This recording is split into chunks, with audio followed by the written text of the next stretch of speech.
Bonjour à tous et à toutes.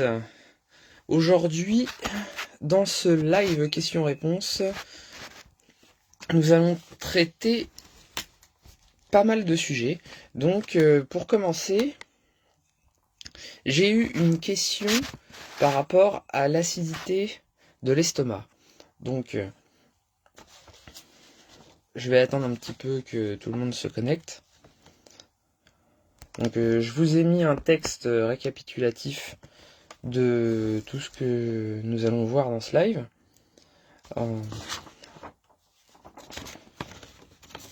Donc, nous allons parler de la gestion de l'acidité au niveau de l'estomac, comment la relancer, si elle est en hypo, comment savoir si elle est en hypo, et, euh, et donc comment agir là-dessus.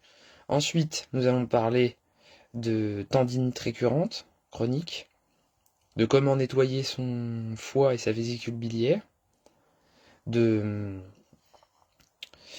de la fringale constante des gens qui ont tout le temps faim, et puis des, euh, des personnes qui ont un intestin très sensible et fragile, et donc comment agir pour pouvoir être dans le bien-être malgré cela. Donc on va pas traiter tous les sujets dans l'ordre, hein.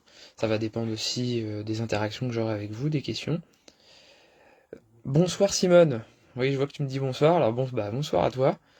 Donc tiens, comme tu es là, on va commencer par les intestins difficiles. Enfin fragiles, pardon. N'hésite pas si tu as des questions. Et n'hésitez pas à me faire un petit coucou pour que je vois qui est là. Et puis ça fait toujours plaisir et ça aide à référencer la page pour la faire connaître. Donc même n'hésitez pas à partager. Donc alors, commençons par rapport aux intestins fragiles. Donc là je vais orienter les choses sur l'intestin irritable. Donc alors le syndrome de l'intestin irritable, c'est quelque chose qui est mal connu.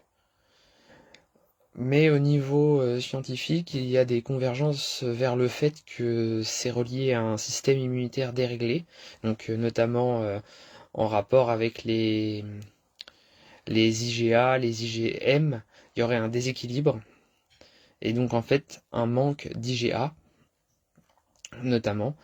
Et donc, donc ces IG, ces lymphocytes, pilotent l'ensemencement des bactéries pro-inflammatoires et anti-inflammatoires. Donc ça pose un vrai souci. Et vice-versa, hein, les bactéries pilotent les IG, donc c'est lymphocytes. Et donc, eh bien, le système immunitaire est déréglé, dérégulé, le microbiote intestinal est déréglé, et donc il faut voir comment pouvoir le re-régler. Tout en sachant que, en fait, quand votre microbiote est déréglé, eh bien, il y a des espèces qui prédominent, c'est un petit peu la jungle. Normalement, ça doit être équilibré pour que chacun ait son rôle bien précis au niveau des colonies bactériennes, virales et fongiques. Et donc, tout doit être fait pour que aucune espèce ne puisse se surdévelopper, parce qu'il y a toujours quelque chose qui est le pendant de l'autre qui, et donc tout se fait harmonieusement. Quand il y a besoin, une colonie se développe, mais elle est régulée tout de suite par une autre. Et là, en fait, dans ces cas-là, c'est qu'il y a des colonies bactériennes qui prennent le pouvoir, se surdéveloppent par rapport à ce qu'elles devraient, parce qu'il y a manquement, il y a manque de diversité, il y a manque de communion, il y a manque de symbiose entre toutes ces populations microbiennes. Et donc ça pose un vrai souci. Notamment quand on arrive avec des aliments qui vont être plus délicats à être digérés, où là, ces colonies vont avoir le champ libre pour se surdévelopper, parce qu'il y aura stagnation de matière, étant donné qu'on aura du mal à digérer. Donc en fait, déjà, dans un premier temps, ce qui va être important, ça va être d'identifier, de prendre un petit carnet, et de noter ce que vous mangez quand vous avez des symptômes précis ou alors justement au contraire l'absence de symptômes. Donc de bien noter les faits marquants. De sorte que quand vous vous dites ah là tiens là c'est bizarre, je me sens vraiment mieux, bah, que vous notiez ce que vous avez mangé le jour même, la veille, que vous fassiez le point, vous notez tout ce qui est marquant. Et puis, bah, quand vous avez des gros symptômes, faire la même chose, de sorte à identifier en fait les aliments qui posent problème. Ça, dans un premier temps, sans faire trop d'efforts, déjà, vous pouvez faire ça. C'est pas très compliqué. D'ailleurs, vous pouvez faire ça en, en notant sur un bloc-notes de votre téléphone ou même papier. Même le papier, c'est mieux, mais voilà, chacun fait comme il veut. Et donc, la première solution, ça va être donc d'éviter les aliments qui posent problème. Donc déjà, première règle de la naturopathie, ne pas nuire. Ensuite, éviter les sucreries, l'excès de sucre, parce que bah forcément, du coup, comme il y a une voire des colonies qui sont plus fortes que les autres, qui ont pris le pouvoir. Si vous prenez du sucre, eh ben, c'est elles qui vont l'avoir en premier, et donc ça va faire leur jeu, ça va faire le jeu donc de la problématique. Donc voilà, déjà premièrement. Et puis ensuite, eh bien, il va s'agir de prendre des aliments apaisants au possible. Donc bah, par exemple la banane, euh, et puis tout ce qui va être qui va avoir un effet un peu pansement. Donc alors oui, je suis suivi par une diététicienne, je fais un régime sans food map et ça fonctionne bien. D'accord. Bah oui, justement, bah c'est ce qu'on avait dit la dernière fois, il me semble. Je t'avais parlé du régime sans food map. Et bah en fait souvent c'est ce qui est fait quand on va consulter quelqu'un, c'est ce qui est fait en fait en fin de parcours. On essaye plein de choses, retirer les produits laitiers, retirer ceci, retirer cela, et puis à la fin, en voyant que ça n'avance pas, eh bien en général on retire les food maps. Après on peut aussi faire dans l'autre sens, bah, justement comme je disais dans le dernier live, de faire enfin moi j'avais été un peu plus loin, j'avais parlé de faire un jeûne et de réincorporer les aliments doucement. Donc évidemment le jeûne, hein, pas faire un jeûne comme ça d'un trait de 3-4 jours sans s'être entraîné avant, ça se fait progressivement avec plusieurs essais et puis entrecoupé de périodes de repos évidemment. Donc voilà, hein, ça se fait pas n'importe comment le jeûne. Et puis du coup j'avais même parlé de jeûne intermittent pour commencer. Bonsoir à tous, Catherine. Oui, bonsoir à toi, Catherine.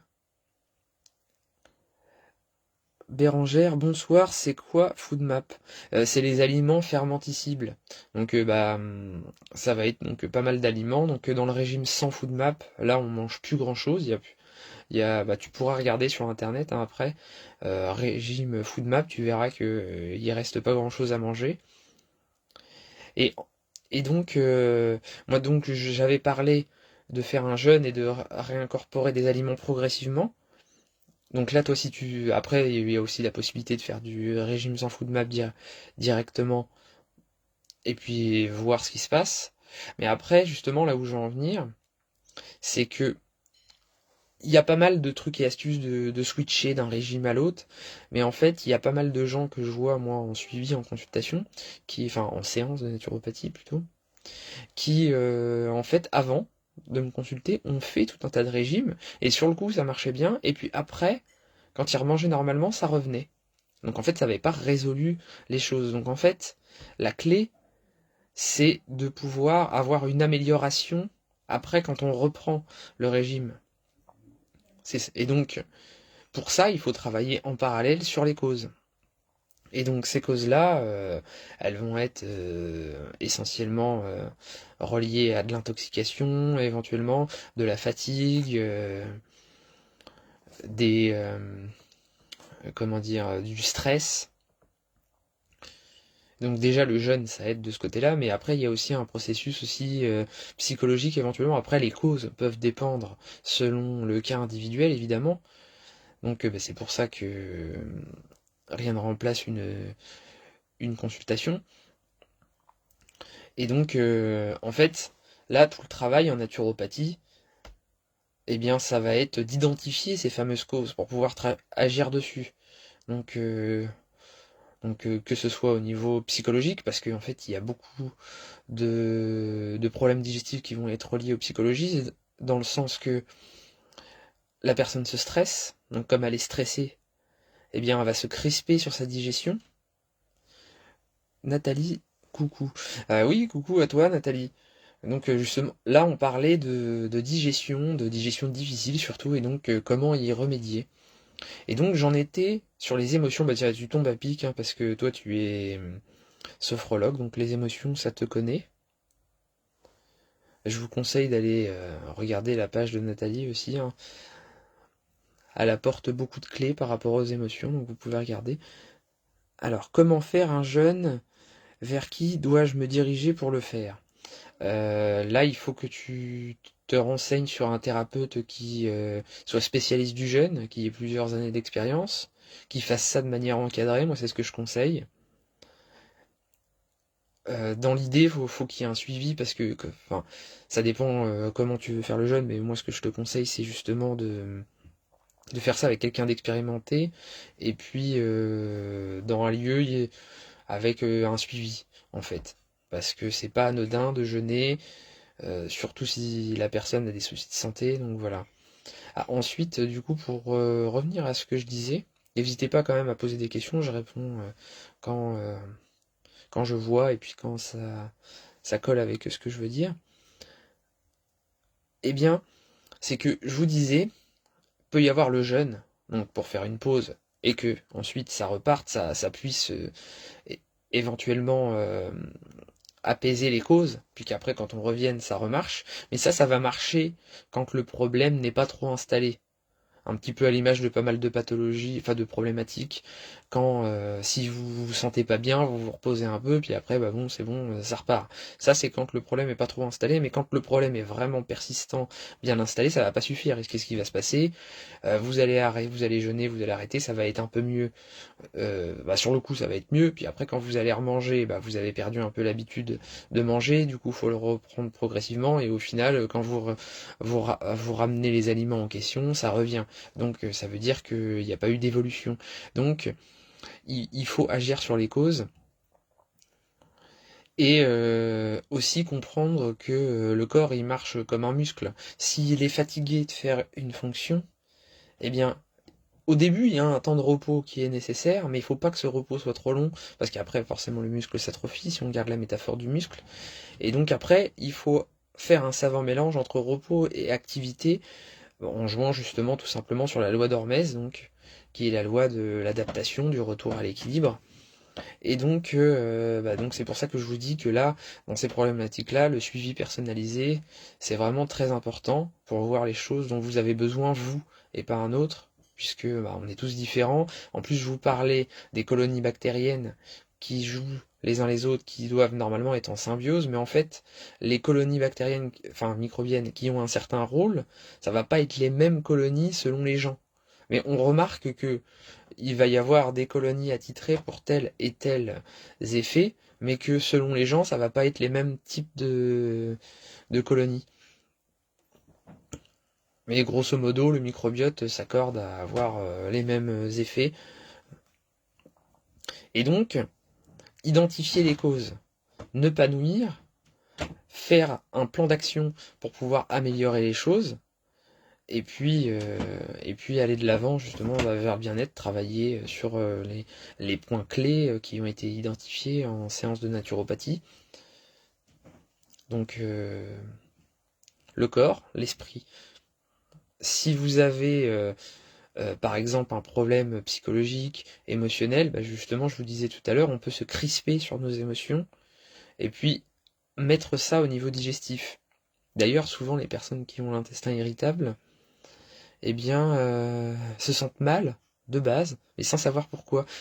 En fait, souvent, elles ont des émotions refoulées qu'elles n'expriment pas. Et d'ailleurs, quand on leur demande ce qui se passe, elles sont pas capables de verbaliser, elles ont du mal.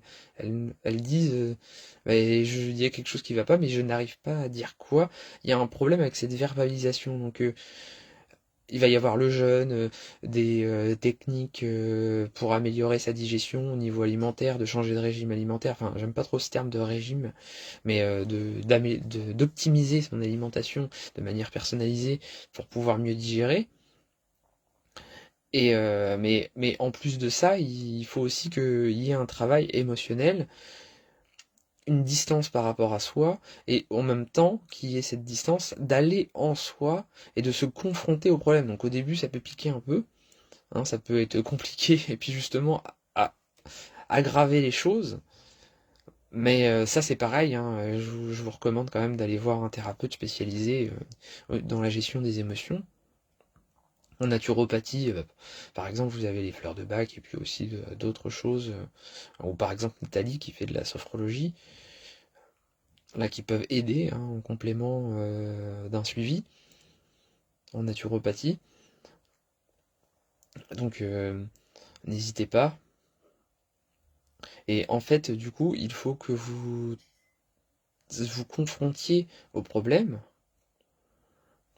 de sorte que après il y ait une paix qui s'installe, une sérénité en fait, parce que souvent c'est vraiment des soucis qui sont reliés à un manque de sérénité par rapport à tout ce qui est émotionnel, quelque chose qui est refoulé, on n'arrive pas à exprimer parce qu'en fait on est trop dans l'action, l'action, l'action, puis à la fin bah du coup un peu à l'image de quelqu'un qui est fatigué, stressé, puis qui a peur de se détendre et qui va se réfugier dans le travail, eh bien on n'arrive plus à se calmer et donc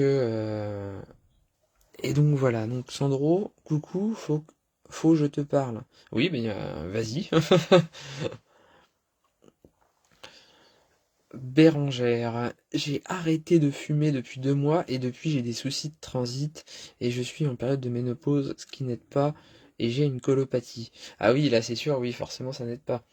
Après, dans ces cas-là, faut accueillir, se dire que c'est un mauvais moment à passer, et essayer de le passer de manière la plus paisible possible et en fait appliquer la base, hein, les bases, les choses simples sont les meilleures pour durer. Si vous complexifiez trop, eh bien au niveau motivation ça peut être compliqué de durer, donc il faut faire quelque chose de simple pour pouvoir durer, et puis bah, après si vous êtes motivé faire plus entre guillemets dans l'investissement, mais quelque chose de simple pour être sur la durée, et puis pas et puis se dire le pourquoi on fait les choses pour prendre soin de son bien-être, pour pas ensuite, à la moindre difficulté, se dire oh puis j'en ai marre parce que là j'ai pas eu tel résultat ou tel résultat et j'arrête. Quelles sont les bases? Bah, en fait les bases, les basiques, hein. Vouloir prendre soin de soi déjà, appliquer les choses les plus élémentaires déjà.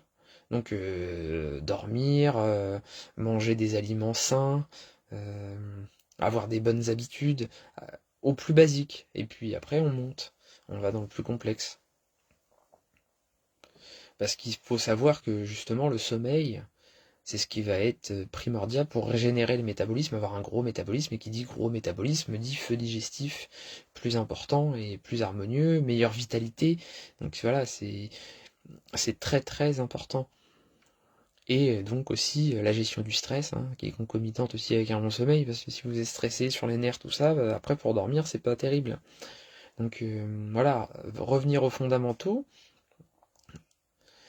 et, et puis donc se confronter, je disais, au niveau psychologique à ces problèmes pour s'en élever, et puis euh, acquérir une certaine sérénité. Donc après, il y a aussi la phytothérapie, donc il y a l'alimentation, comme je disais. Fabienne, bonsoir Jérôme, bah, bonsoir Fabienne, hein. Au plaisir de te voir. Alors là, je suis en live questions-réponses, tu peux poser tes questions, hein, si tu as des questions, j'y répondrai avec plaisir. Et donc, pour ce faire au niveau alimentaire, dans un premier temps, tout à l'heure, Simone nous parlait du régime sans food map. Eh ben, vous pouvez faire du régime. Après, ça c'est à personnaliser, hein. C'est tout le monde ne doit pas forcément faire un régime sans food map, mais ce qu'il faut faire déjà, c'est noter ce que vous mangez, comme je vous disais au début, et puis bah, vous pouvez faire du jeûne et remettre des aliments au fur et à mesure pour voir les aliments qui coincent, noter, ou faire un régime sans food map et puis voir, et puis après, bah, là, la clé, c'est de, pendant ce régime-là, travailler sur des choses clés, en naturopathie avec certains aliments, avec certaines plantes, pour améliorer le terrain, et puis aussi par les pensées, et puis pour qu'après, quand vous repreniez un régime petit à petit, moi je conseille de le faire de manière cyclique, de faire un effort avec un aliment, et puis après de faire une phase de repos, retenter encore et la fois d'après encore plus fort si possible, et puis bah si on voit qu'on est un peu fatigué, retenter pareil, et puis après programmer une fois où ce sera plus fort, puis après repos, etc., faire un cycle, enfin, des cycles même du coup, pour progresser et puis développer la capacité adaptative du tube digestif. Parce qu'après le problème c'est que quand on est dans le fait d'enlever des aliments, eh bien, si le corps est vraiment épuisé, bah, il va s'habituer à ce que ce soit enlevé. Et donc après, quand on va revenir vers ces aliments, bah, le corps a encore plus de mal. Donc c'est pour ça que les régimes trop extrêmes, en mode on enlève tout, puis après on remet, eh bah, ça peut être contre-productif de ce point de vue-là. Et amplifier la problématique. Donc voilà, faut être à l'écoute. Dans un premier temps, dans tous les cas, hors régime sans food map ou jeûne, moi ce que je conseille c'est de faire un repos digestif, c'est-à-dire simplifier son alimentation, revenir à des fondamentaux. Donc essayer de prendre au plus possible le premier mois un seul type de glucides, un seul type de protéines et un seul type de lipides par repas, de sorte que ça fasse un repos et que ça évite les difficultés digestives inutiles. Faire des bonnes associations alimentaires. Donc là, du coup, comme il y a souci digestif, faire des choses simples et, euh, et qui se digèrent bien. Donc en l'occurrence, les légumes, ça se marie avec tout. Et donc tout le reste, ça se marie avec des légumes. Et ça se marie pas entre eux. Donc par exemple, protéines, c'est avec des légumes, féculents, c'est avec des légumes, lipides, c'est avec des légumes, etc. Voilà, pour simplifier. Et donc, éviter aussi, donc, comme je vous disais tout à l'heure, l'excès de sucre. Donc, par exemple, même au niveau naturel, les fruits sucrés, vaut mieux essayer de prendre en dehors des repas. Là, dans ce cas-là, moi, je vous conseille, si vous en prenez, d'en prendre que vers 17-18 heures. C'est là où le corps fait son pic d'insuline. Donc, ça va matcher avec ça. Ça va être plus facile, plus doux. Parce que si vous le prenez près des repas, ça risque de relancer la digestion, fatiguer encore plus, et faire le bazar là-dedans, et puis de réensemencer, de faire le jeu des mauvaises bactéries, et donc de la problématique. Et en plus de ça, tout à l'heure, je vous disais que quand on est stressé, on peut avoir tendance à, euh, à cristalliser ce stress sur le tube digestif. Et donc c'est pour ça que je vous parlais de gestion des émotions. Et il y a par rapport à ça, justement, des problématiques euh, de suractivation en fait du tube digestif qui se comporte comme s'il devait digérer, alors que vous n'êtes pas en train de manger, rien du tout, mais par le stress, eh bien le corps se met à sécréter des enzymes digestives alors qu'il ne faut pas, puis du coup après, alors qu'il n'y a pas besoin, et puis après du coup quand vous devez manger, eh bien il n'y a plus de jus en fait. Et donc ça fait un épuisement. Alors, le citron est bon pour le régime Laetitia. Euh, oui, bah oui, oui, tout à fait. Il est dit lipolytique. Après, il n'y a pas d'aliment miracle. Dans ces cas-là, c'est vraiment à voir selon ce que tu manges à côté aussi. Le citron, c'est acide, donc éviter avec excès de protéines, excès de glucides.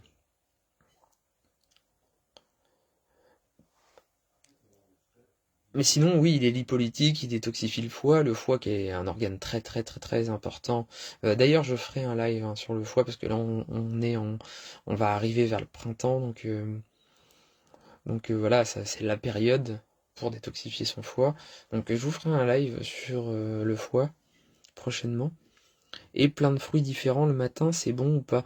Bah, en fait, ça dépend. Si t'as le souci que je disais, donc de l'intestin irritable, là je te déconseille de prendre des fruits le matin.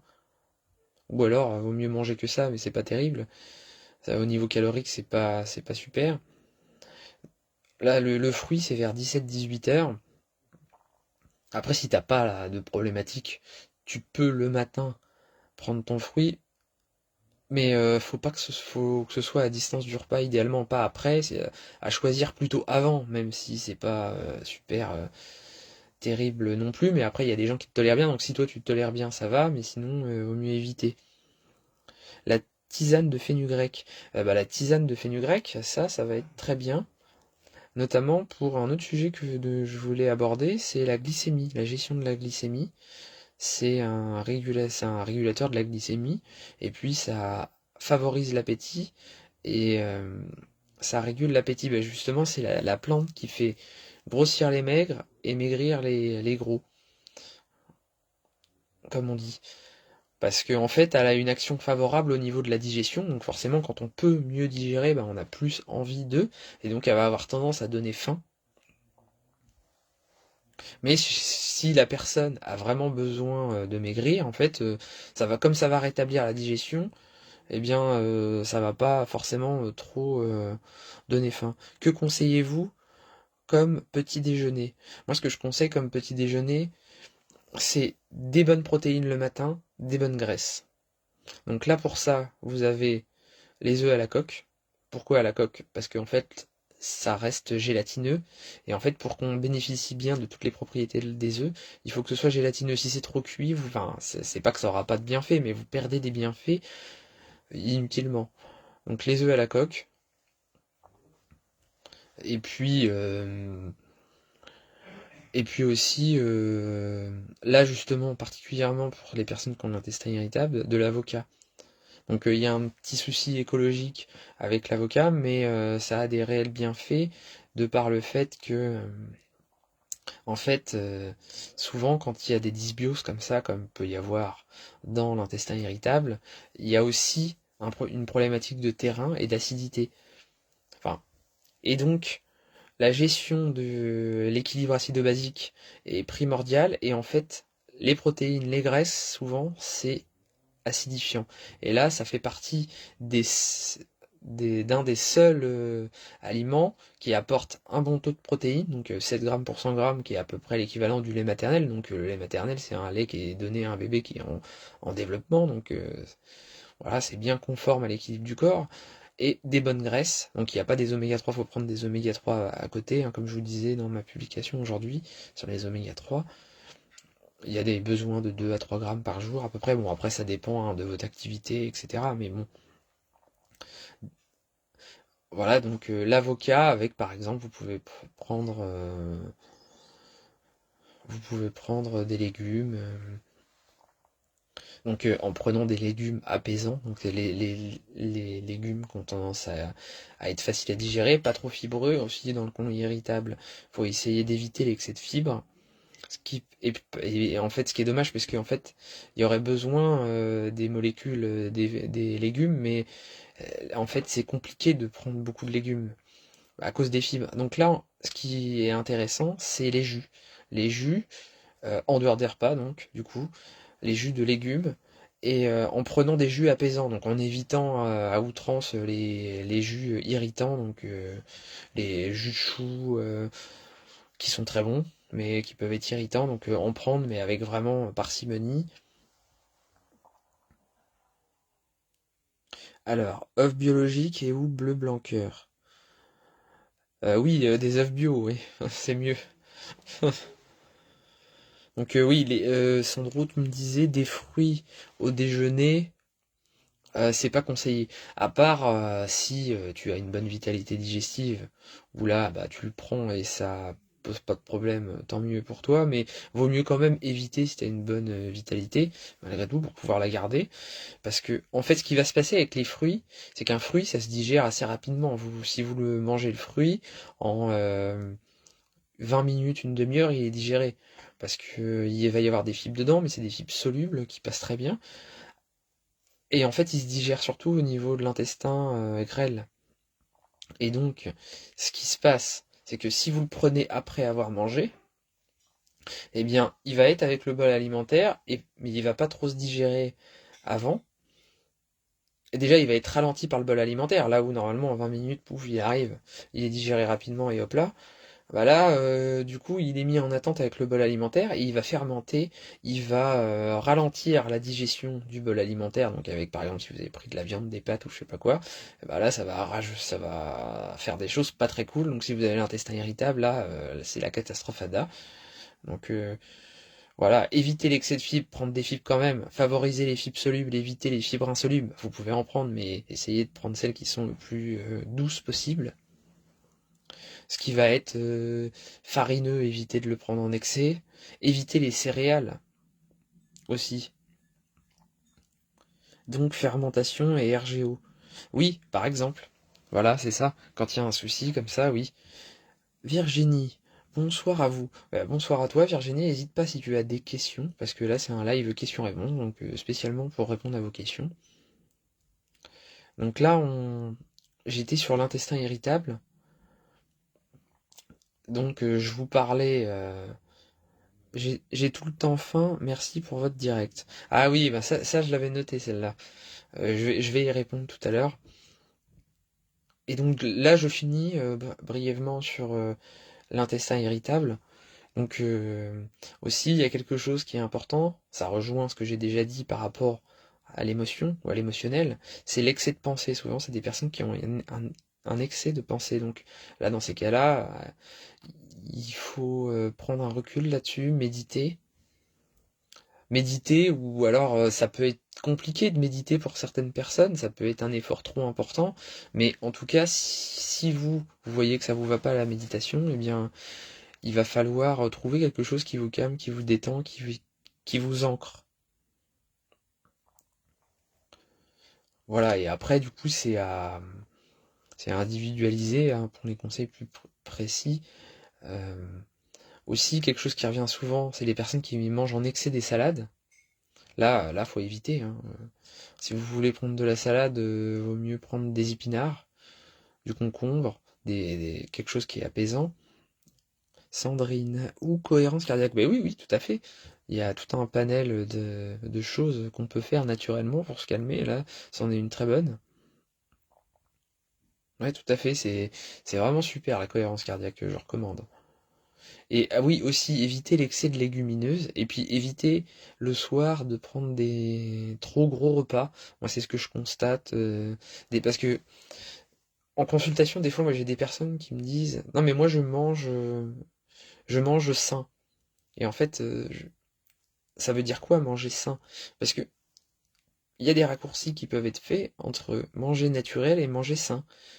Vous voyez, si vous mangez naturel, mais que vous mangez plein de céréales irritantes pour les intestins, que vous mélangez des bonnes graisses, mais vous mettez à côté des choses ultra sucrées qui vont pas bien ensemble, puis vous mettez des protéines, des légumineuses, qui sont des glucides complexes qui fermentent, bah là c'est compliqué.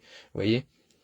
C'est pour ça que je parlais tout à l'heure aussi de revenir à de la simplicité. Vous voyez, c'est un peu comme si vous voulez un exemple concret, si vous buvez de l'alcool.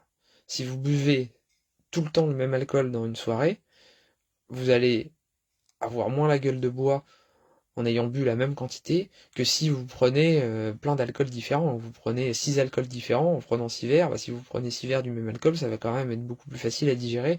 Là, c'est pareil en fait. Antinutriments avec les oléagineux non trempés. Oui, oui, oui, oui, mais après ça, oui, bah quand la personne a un intestin irritable, là ça devient très important. Sinon après pour quelqu'un qui a pas de soucis, ça passe, c'est pas trop grave. Après ça va être mieux si c'est trempé, ça augmente l'absorption des nutriments, la disponibilité, ça rajoute même des nutriments, des vitamines, des minéraux, des oligo-éléments. Donc oui, c'est super de tremper. C'est pour tout le monde pareil. Enfin, euh, bah du coup oui j'ai répondu. Dans l'idéal faut les tremper en fait. Pour tout le monde c'est pareil. Et d'autant plus si on a des soucis digestifs. Donc là maintenant je vais répondre à la question j'ai tout le temps faim, que faire? Grosso modo. Donc en fait déjà il faut comprendre les causes. Pourquoi on a tout le temps faim? Donc il peut y avoir plusieurs possibilités.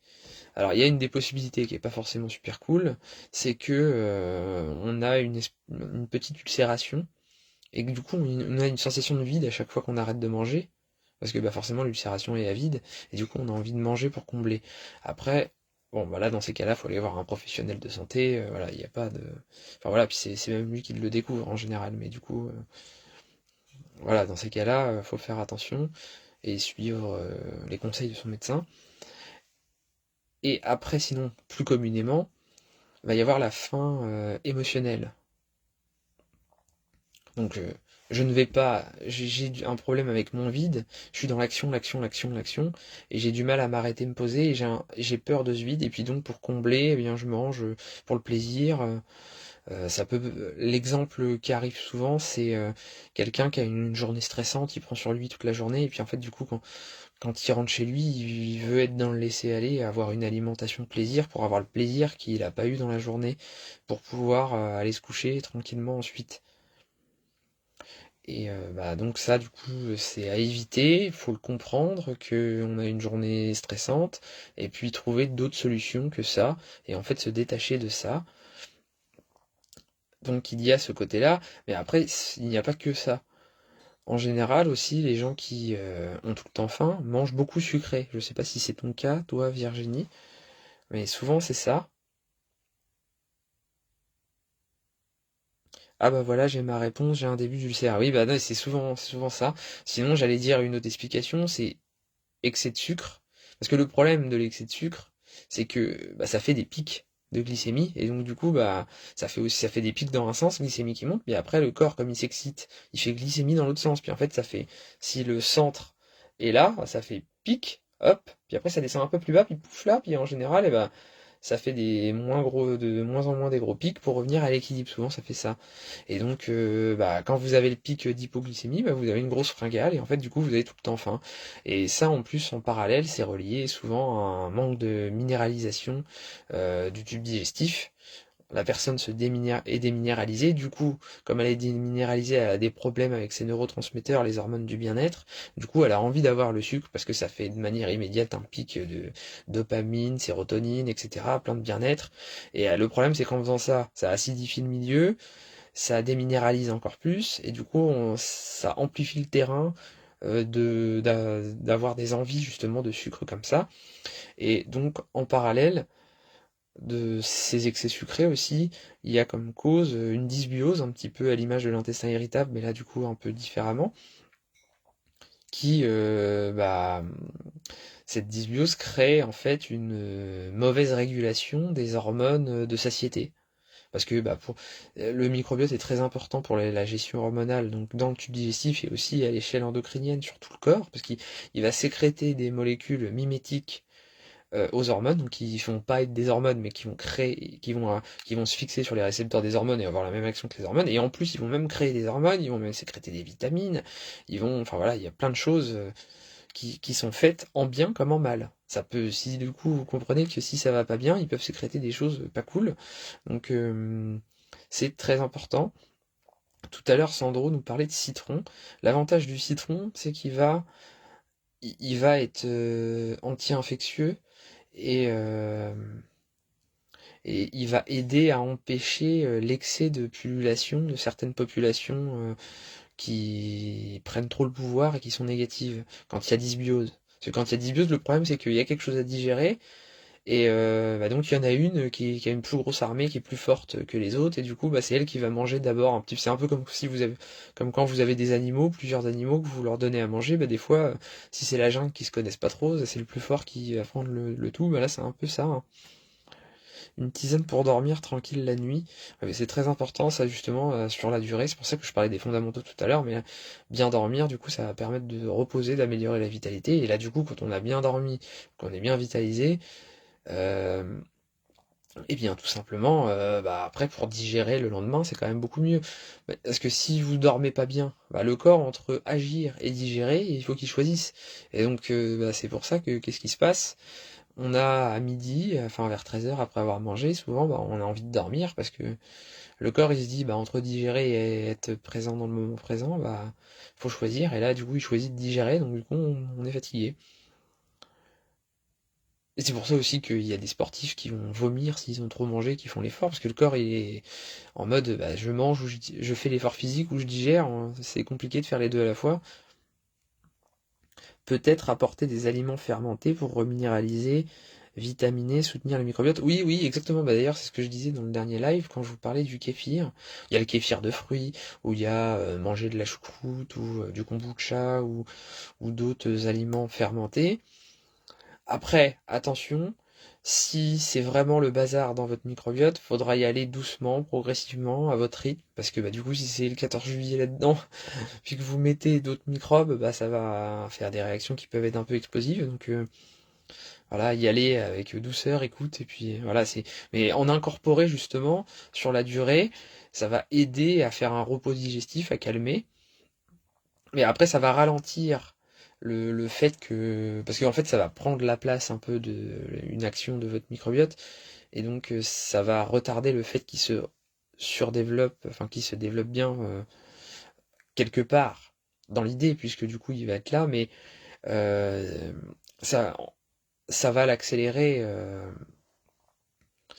Ça va l'accélérer dans le sens que bah, si on ne l'avait pas fait, eh bien il aurait été 6 pieds sous terre, et donc là, en fait, avec ça, ça permet de faire un peu une béquille qui permette à votre microbiote de se reposer pour après se revenir plus fort. Pour le microbiote, la choucroute est excellente. Ah oui, oui, carrément. En plus, bah, donc c'est fait à partir de choux, et le chou est exceptionnel comme dépuratif, détoxifiant de tout l'organisme. C'est ça qui est intéressant. Justement, là, ça va être l'occasion de la détox du foie. Moi, j'ai des cas, des fois, de gens, enfin de personnes, enfin des femmes souvent, qui en fait font une détox le printemps, et en fait, après, ils ont des cystites.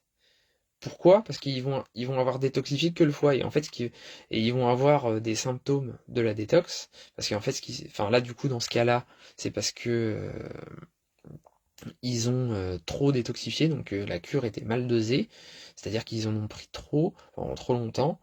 Et donc après, ils ont des symptômes, ils font une cystite. Pourquoi? Parce qu'en fait, ils ont détoxifié que le foie, qui a remis en circulation plein de choses. Parce que dans les détoxifiants, dans les plantes détoxifiantes, il y a aussi des protecteurs hépatiques, donc quelque part, le foie, il est un peu protégé. Le problème, c'est que comme ça remet en circulation et qu'ils font pas une cure sur les autres organes, avec une plante complète, eh bien, après, bah, ils ont des problématiques sur d'autres organes parce qu'ils ont trop détoxifié, donc c'est le signe d'une cure détox ratée dans le sens qu'elle a été trop forte. Et donc, bah, cystite, ça peut être aussi des problèmes au niveau respiratoire, au niveau digestif, donc diarrhée, constipation, donc voilà, faire attention. Et là, le chou, c'est une plante complète, parce il y a des organosulfurés dedans, ça détoxifie en profondeur tout. Et d'ailleurs, je vous parlais de l'herbe de blé la dernière fois. Bah, l'herbe de blé, lui, il détoxifie vraiment tout. Et en plus, il est super riche en acides aminés, protéines, calcium, magnésium. C'est une bombe nutritionnelle absolument incroyable. Et ce qu'il faut savoir, c'est que le foie, il a besoin d'acides aminés pour bien fonctionner, pour fabriquer l'albumine, la transférine. Donc l'albumine, qui est un transporteur de neurotransmetteurs, c'est un transporteur dans le sang pour amener des molécules ici et là dans le corps. Et donc la transférine, des fois, les gens ont un problème de fer, on dit ah bah c'est parce qu'il a une carence en fer, donc on donne du fer et on dit ah bah ça marche pas. Mais pourquoi ça marche pas? Ça peut être peut-être parce que la personne a un problème de foie, manque de transférine. Pourquoi? Parce que le foie ne le métabolise pas, parce que le foie est trop fatigué, ou alors parce que la personne elle a pas assez d'acide, elle va pas en plus consommer assez d'acides aminés, mais ça c'est un facteur aggravant parce que sinon le foie est capable de recréer, enfin de se dépatouiller s'il est en bonne vitalité pour créer à partir de quelque chose qu'il a des acides aminés. Que pensez-vous des probiotiques? On peut en prendre pendant combien de temps? Et les meilleurs sont lesquels? Bah, bah, je vais finir là sur le foie un peu avant, et puis après je réponds à ta question. Euh, Aussi, pour le foie, on a des personnes qui vont avoir des bronchites, des rhumes, et ils vont se dire que c'est parce que ils ont attrapé un coup de froid ou ceci ou cela. Bon, peut-être que oui, mais d'autres fois, ça va être tout simplement que en fait, vous voyez, les aliments, quand ils sont dans les intestins, ils passent par le foie avec la veine porte, et donc ils arrivent au foie. Le foie a un travail de filtration importante du sang, derrière ça va au cœur et ensuite ça va au poumon. Si le foie n'a pas fait son travail de filtration, qu'est-ce qui se passe? C'est le poumon qui doit le faire. Et du coup, le poumon, à la base, il va le faire, mais c'est pas forcément son rôle. Donc, qu'est-ce qui va se passer? Il va y avoir un encombrement pulmonaire important, des mucosités, et on va avoir des crachats, des choses comme ça. On va être enrhumé, on peut s'attraper une bronchite comme ça. Et donc, ça peut être le foie, pareil pour une hypertension. On peut avoir une hypertension à cause du fait que le foie filtre mal. On peut avoir aussi une hypertension nerveuse à cause de ça, parce que ça va agir aussi au niveau nerveux. Et puis donc, du coup aussi, euh, ça va aussi être important pour les niveaux d'énergie, la fatigue, etc. Et donc là, le chou, lui, est très complet, va détoxifier le foie et détoxifier l'organisme en général. Donc pour limiter le fait qu'après il y ait des cystites, etc. L'herbe de blé aussi. Et donc l'herbe de blé, il va être idéal pour revitaliser les gens épuisés. Donc je vous disais, richesse calcium, magnésium, etc. Acides aminés, notamment phénylalanine et tyrosine, qui sont des précurseurs des neurotransmetteurs. Donc quelqu'un qui est épuisé, ça va faire un bien fou d'avoir cela. Et puis dans le dernier live, on parlait de quelqu'un qui avait les reins épuisés. Donc je me souviens plus si j'avais conseillé l'herbe de blé dans ce cas-là. Je crois que je l'avais pas dit. Dans ce cas-là, je m'étais contenté de conseils généraux au niveau alimentaire parce que j'en savais pas plus sur l'avancement de la maladie parce que enfin du rein de son état de fatigue parce que si il est vraiment très très fatigué, eh bien, il faut éviter de mettre des choses qui vont trop le stimuler parce que ça peut vraiment l'épuiser ou voire même si par exemple il y a des calculs ou des choses comme ça, donc ça peut faire sortir trop de choses d'un coup et créer des calculs et donc ça peut être dangereux. Donc dans ces cas-là, quelqu'un qui est épuisé, si c'est pas quelque chose de trop grave, vous pouvez prendre de l'herbe de blé petit à petit, vous en prenez toute petite quantité, vous attendez à chaque fois 5 jours avant d'en reprendre. Demain, je vous poste un article sur l'herbe de blé, je l'avais dit au dernier live que j'allais faire un article, là du coup il est prêt, il est fini, je le poste demain. Et donc voilà, là maintenant je vais passer à ta question, Fabienne, pour le micro. Alors, c'était que pensez-vous des probiotiques? Alors, ce que je pense des probiotiques, c'est que au plus, à l'image de ce que je disais tout à l'heure, au plus on va être complètement détraqué sur le moment, au plus faut être vigilant et en prendre des petites quantités pour démarrer. Et puis attendre de voir avant d'augmenter la dose. Donc pour moi, il y a la règle des 5 jours. Si au bout de 5 jours tu vois que ça va, tu peux augmenter un peu, mais avant de réaugmenter, tu réattends 5 jours. Et puis tu vois progressivement. Parce que ça va quand même avoir une action de détox, donc c'est pas négligeable. Il faut drainer également. Oui, en fait, quand tu veux améliorer la vitalité d'un organe, il faut stimuler, mais pas que. Si tu fais que stimuler, si c'est pour que ça fasse un effet café, ça va pas suffire. Et même si tu stimules trop, après t'épuises au final. Donc il y a un savant mélange qui doit être fait entre la stimulation, la nutrition. À savoir que tu dois stimuler, mais juste pour redonner l'énergie, redonner l'équilibre au corps pour qu'il ait son énergie, pour avoir sa bonne vitalité. Et donc en parallèle, il faut mettre quelque chose de nutritif, qui va nourrir l'organe, qui va avoir une affection avec cet organe et lui apporter des minéraux, des vitamines, etc. Donc là, l'herbe de blé, c'est quand même super de ce côté-là. Et donc idéal justement en printemps. Donc dans l'article, je vous expliquerai comment faire pousser ces pousses d'herbe de blé. Donc en 7 jours, vous faites germer des graines d'herbe de blé, et puis en 7 jours, vous avez votre herbe prête pour faire des jus. Donc alors Sandrine Lévesque, un fond de mucosité chez un asthmatique peut être dû à un foie fatigué? Bah oui, exactement, oui. Après, ça veut pas dire que parce qu'on est asthmatique, c'est à cause du foie, c'est pas ça, hein. Mais ça peut être la cause.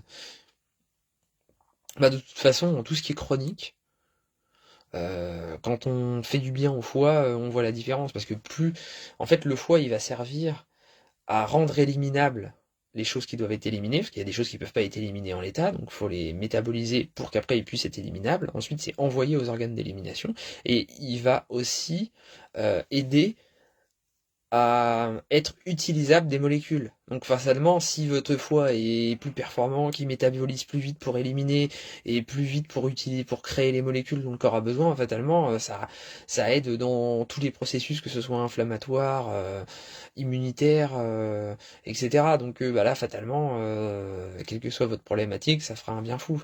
Si vous améliorez la vitalité de votre foie, tout simplement, quel que soit l'objectif de départ, que ce soit perte de poids, que ce soit inflammation, que ce soit de l'immunité. Donc pour être durable, pensez davantage à incorporer des fibres pour nourrir durablement le microbiote. Oui, mais là pareil, en quantité adéquate.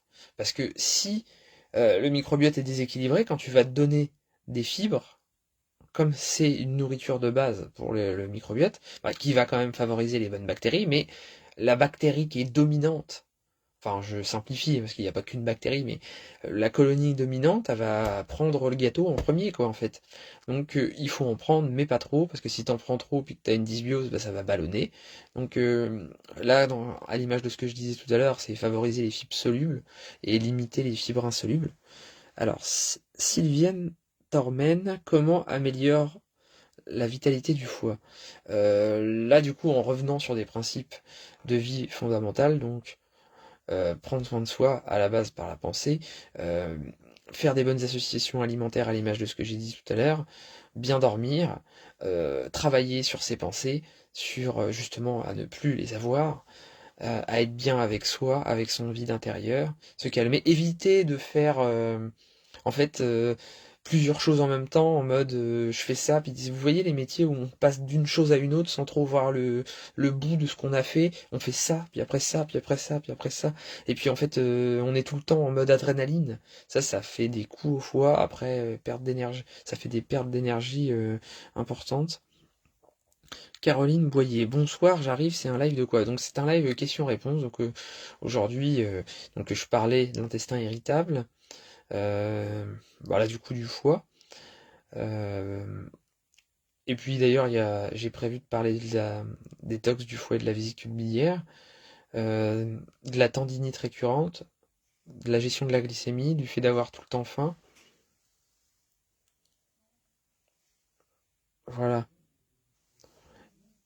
Et donc est-ce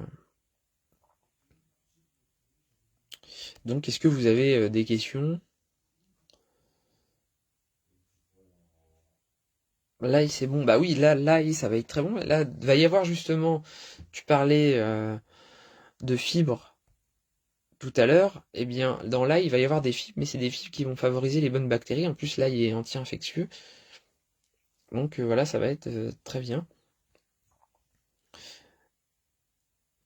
Et donc, pour le fait d'avoir tout le temps faim aussi, il y a le côté apport en polyphénols. Les polyphénols, donc enfin, flavonoïdes, etc., qu'il va y avoir dans les aliments, sont très importants pour la gestion justement des équilibres hormonaux, la gestion du microbiote, et vont aider à rééquilibrer. Donc quand il y a tout le temps, on a tout le temps faim, faut essayer de prendre des sucres, euh, enfin d'éviter les sucres rapides et de favoriser les sucres lents. Et puis donc de travailler avec son vide intérieur pour être en paix avec lui, travailler sur le repos, etc. Et donc après, il y a une autre question aussi sur la rétention d'eau.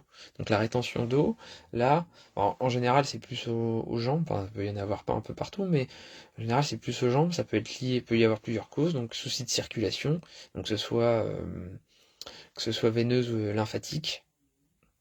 Donc là, des massages pour améliorer, il y a des plantes comme par exemple la mamélis, le ginkgo biloba, etc., le cyprès, voilà. Et après aussi, donc bouger, faire du sport. Alors, justement, il y a une question sur le sport là. Sandrine, l'activité sportive pour rééquilibrer tous les systèmes en lien. Oui, bah oui, oui, carrément.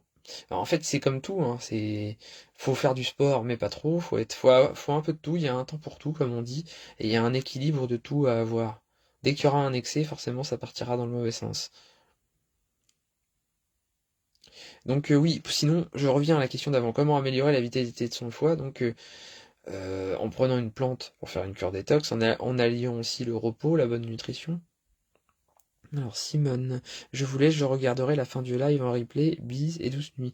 Bah, merci à toi Simone d'avoir participé, et puis à bientôt, bonne nuit à toi aussi. Et n'hésite pas à poser des questions si tu as besoin ensuite. Et j'y répondrai avec plaisir. Et donc oui, Sandro, l'ail c'est bon. L'ail il va aider à favoriser des bonnes bactéries il va pas avoir un effet comme un antibiotique qui va tout détruire sur son passage. Lui, il va quand même aider à réguler les bonnes bactéries. En plus, il y a tout un tas de vertus bah, sur l'hypertension, sur la fertilité, sur la circulation sanguine. Bah, justement, on parlait des, de la rétention d'eau, donc améliorer la circulation. Aussi le mouvement.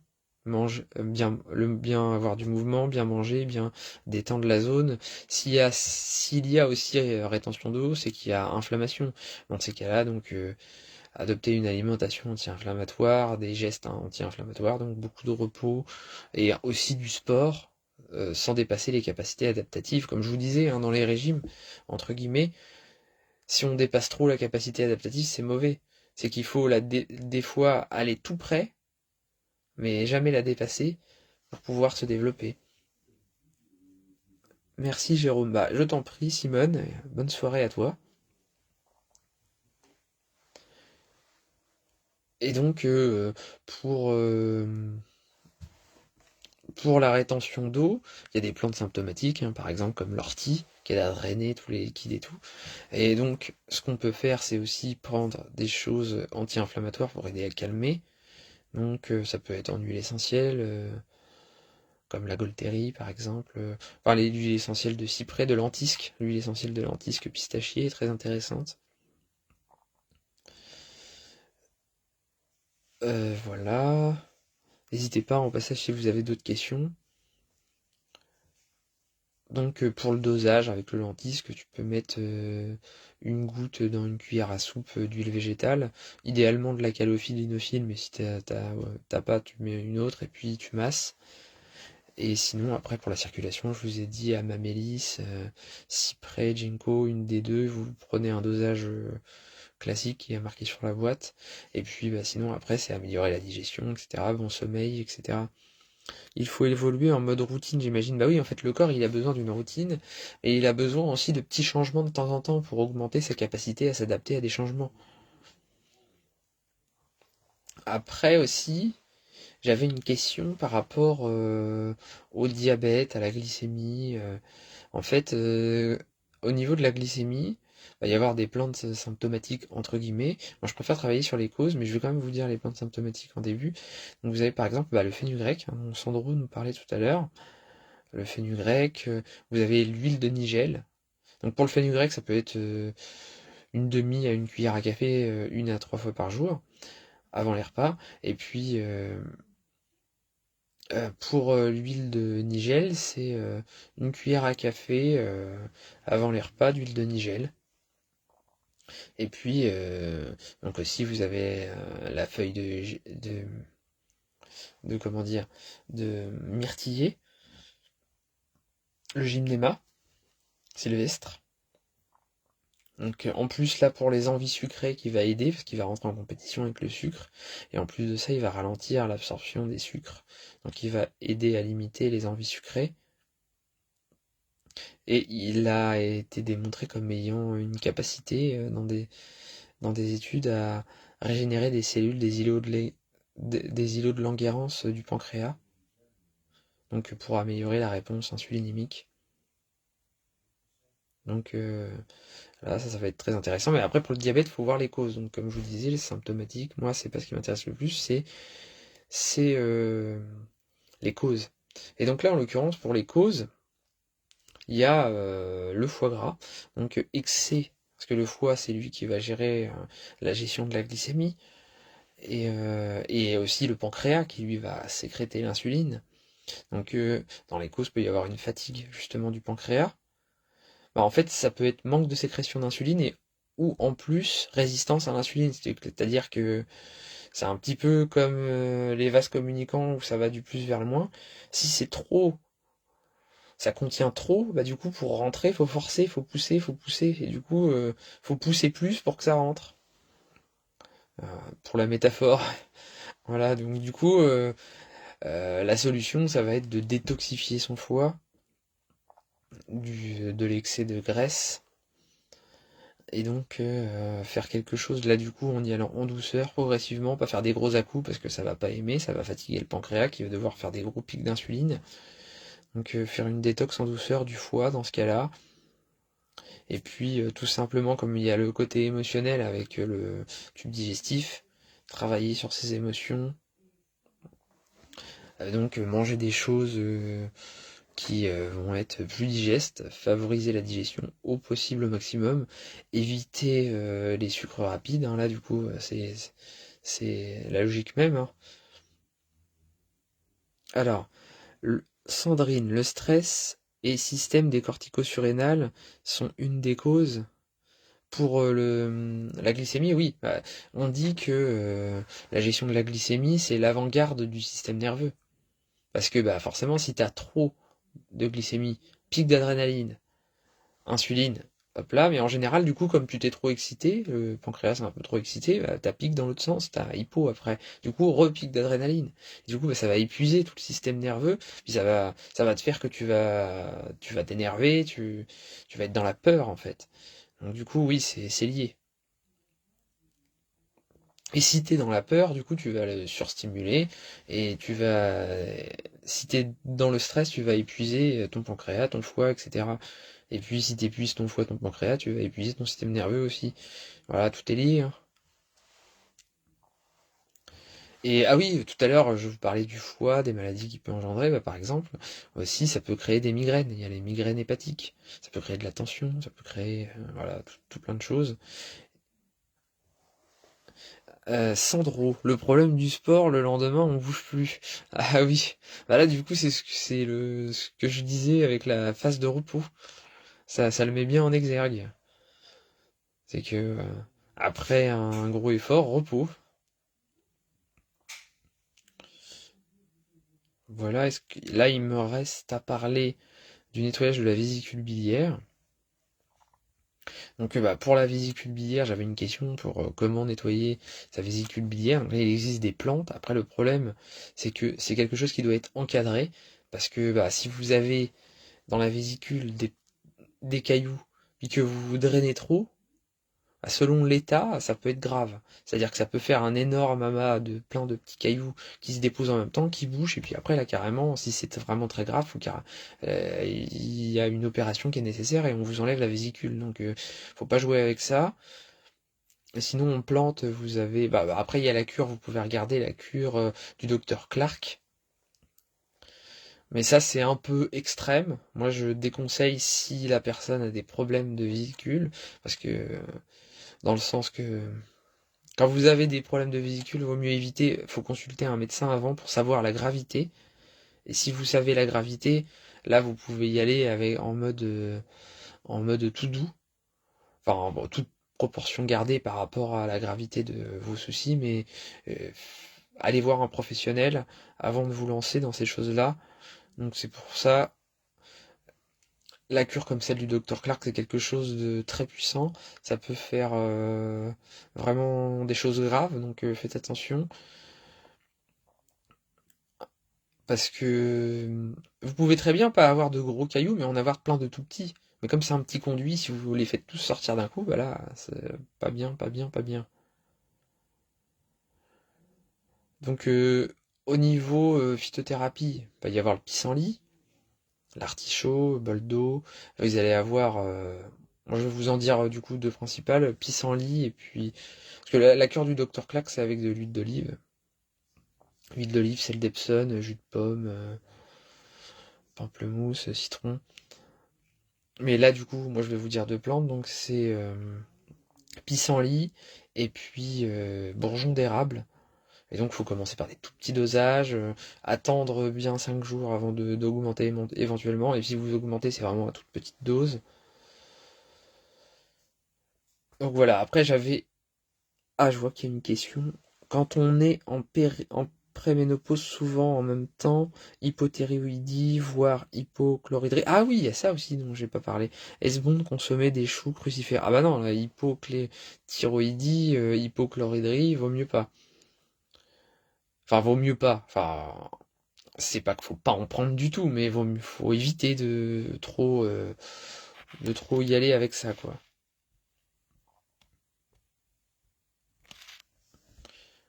Parce que bah, sinon que ça va avoir un effet inhibant.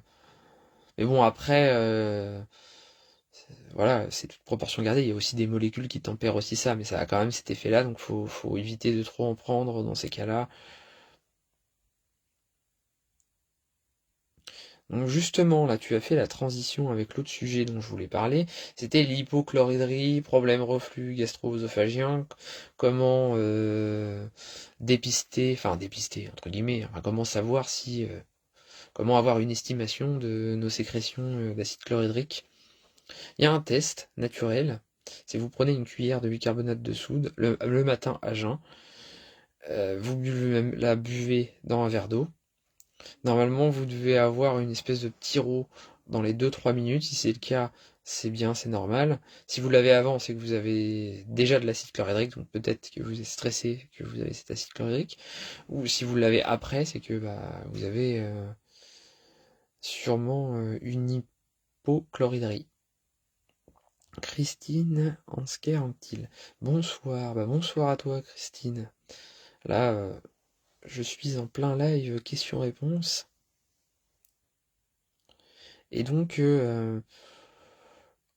si vous avez un souci d'hypochlorhydrie, donc il y a plusieurs éléments à prendre en compte. Premier élément, eh bien, les sécrétions ne sont pas au rendez-vous. Deuxième élément, c'est que sûrement aussi qu'elles ne sont pas au rendez-vous parce que votre estomac n'est plus capable de produire assez de mucine, donc qui est une couche protectrice pour protéger l'estomac de son acide chlorhydrique et aussi des attaques extérieures. Et donc s'il est plus capable de produire assez de mucine, eh bien il va avoir tendance de manière intelligente à diminuer les sécrétions. Enfin déjà de base la vitalité elle s'éteint un peu dans l'organe, parce qu'il y a sécrétion, donc la mucine pour protéger, et puis en plus il malaxe l'estomac. Et donc si les parois font plus assez de mucine, elles sont dévitalisées, sûrement que, en plus de ça, les contractions, c'est pas ça, l'organe il est pas très vivace, et en plus quand il a de l'énergie, c'est pas de manière harmonieuse, quoi. Marie-Michel Soleil Bujol. Merci beaucoup. Bah, avec plaisir, je t'en prie, hein, n'hésite pas si tu as une question à poser. Donc là, je suis sur l'estomac. Donc, en fait, ce qu'il faut, c'est que il faut que les parois retrouvent leur capacité de bien se protéger et il faut que les sécrétions reviennent. Mais les deux sont concomitants. Et en fait, ce qu'il faut comprendre, c'est que l'estomac, il est beaucoup relié aux minéraux pour pouvoir faire ces sécrétions. Il y a des besoins notamment en calcium, sodium, etc., pour qu'il y ait les sécrétions de mucine nécessaires. Et donc, bah, ça va être important de se reminéraliser. Aussi, autre point, il faut que les sécrétions soient stimulées, en tout cas régulées. Là pour ça, moi ce que je conseille c'est de la gentiane qui va aider, qui a un effet légèrement antidépresseur, et puis en plus de ça qui régule les sécrétions. Elle n'est pas juste dans la stimulation, elle régule, et donc elle va aussi aider à réguler les contractions. Donc quand il y aura besoin de mettre de l'acide chlorhydrique, ça on verra. Quand il n'y aura pas besoin, non. Et après vous pouvez prendre une autre plante qui va reminéraliser, parce qu'il y a le lithothamne qui régule l'excès d'acidité. Ce qui est bien avec ces plantes-là qui sont anti-acides, c'est que comme elles vont être bien pour la digestion, elles vont être anti-excès d'acide. Et puis, mais elles vont pas être anti-acide sain. Je m'explique. C'est-à-dire que si vous avez un acide sain, un taux d'acide chlorhydrique sain, ça va faire baisser sur le moment l'acidité, parce que par effet tendon, comme elles sont le contraire d'acide, ça va le faire baisser. Mais comme ça va améliorer la minéralisation de l'estomac, la vitalité de l'estomac, que ça va avoir une action sur les qualités des sécrétions, après ça va aider à réguler les sécrétions globales. Donc là par exemple du lithothamne, de la gentiane, à coupler très bien. Et après aussi, à la place du lithothamne, vous pouvez prendre de l'herbe de blé par exemple, grosse minéralité, pouvoir alcalinisant très puissant, et puis en même temps effet favorable sur la digestion. Et donc voilà la petite astuce. Sandro, tu me disais pour une petite tension. Euh, pour une petite tension, là par exemple, tu peux prendre de l'aubépine. Tu peux prendre de l'aubépine en cure, voilà, pour calmer. Au niveau des jus, par exemple, tu as le jus de céleri qui est bien, pour aider à calmer, détendre. Après, c'est pareil, hein, là, je vous dis symptomatique, après, il faut voir les causes. Là, c'est plus en séance de naturopathie, en vidéo, en présentiel qu'on voit ça, avec tout un questionnaire pour voir votre cas à vous, en fait, pour ensuite passer à l'action et faire tout ce qu'il faut faire pour avancer. Alors, l'ortie en jus pour reminéraliser. Oui, tout à fait, par exemple, ouais. En plus, ah oui, j'oubliais, en plus, l'ortie a un des paramètres que j'ai pas encore dit, c'est le côté piquant. Le côté piquant va bien aider. Donc, par exemple, pour stimuler les sécrétions, cette vitalité. Donc, vous mettez quelque chose de piquant. Donc là, du coup, qui prendrait la place de la gentiane, par exemple, pour augmenter les sécrétions. En parallèle, vous mettez quelque chose qui reminéralise. Et voire même, si vraiment ça va pas, vous pouvez même mettre une autre plante anti-inflammatoire. Il y a par exemple une plante qui fait tout ce que j'ai dit là en même temps, c'est l'aloe vera. Donc vous pouvez faire une cure de jus d'aloe vera. Après aussi, il y a l'argile qui peut être intéressant en interne. Donc là, après, pour l'argile, il faut faire des cures, hein, c'est pas à prendre tout le temps. Parce qu'après, ça peut causer de la dénutrition, ça peut causer euh, des carences, en fait, tout simplement. Ok, merci. Est-ce que vous avez d'autres questions?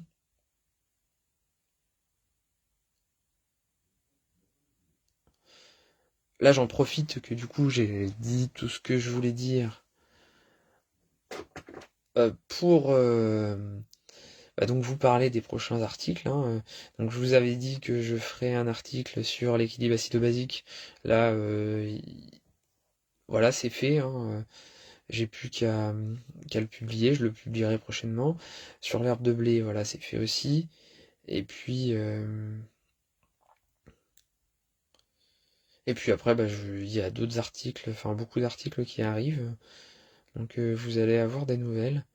Donc comme je vous ai dit, je vais faire un live sur le foie. Aussi, le 7, je vous donne rendez-vous le 7 pour un live avec, avec Nathalie, enfin une autre Nathalie, pas la Nathalie de tout à l'heure, Nathalie Loriot, qui est iridologue, et donc on vous parlera d'iridologie, qui est la science entre guillemets de l'examen des yeux. Donc, à savoir qu'à travers cela, on peut, à travers les yeux, voir les faiblesses de l'organisme, et du coup, on peut utiliser ça en naturopathie pour donc gagner du temps sur le terrain, voir comment est le terrain déjà, le voir de suite, et puis agir en conséquence en fait. Donc c'est vraiment super pratique parce que euh, on peut tout de suite voir ce qui blesse et puis du coup ce qu'il faut faire, pas faire. Donc voilà, ce sera le 7 vers 20h. Je créerai l'événement bientôt et puis du coup vous en saurez plus. Ça y est, j'ai commencé ma cure du boulot, Christine. Ah oui, super. Et alors, du coup, qu'est-ce que ça donne? Comment tu te sens?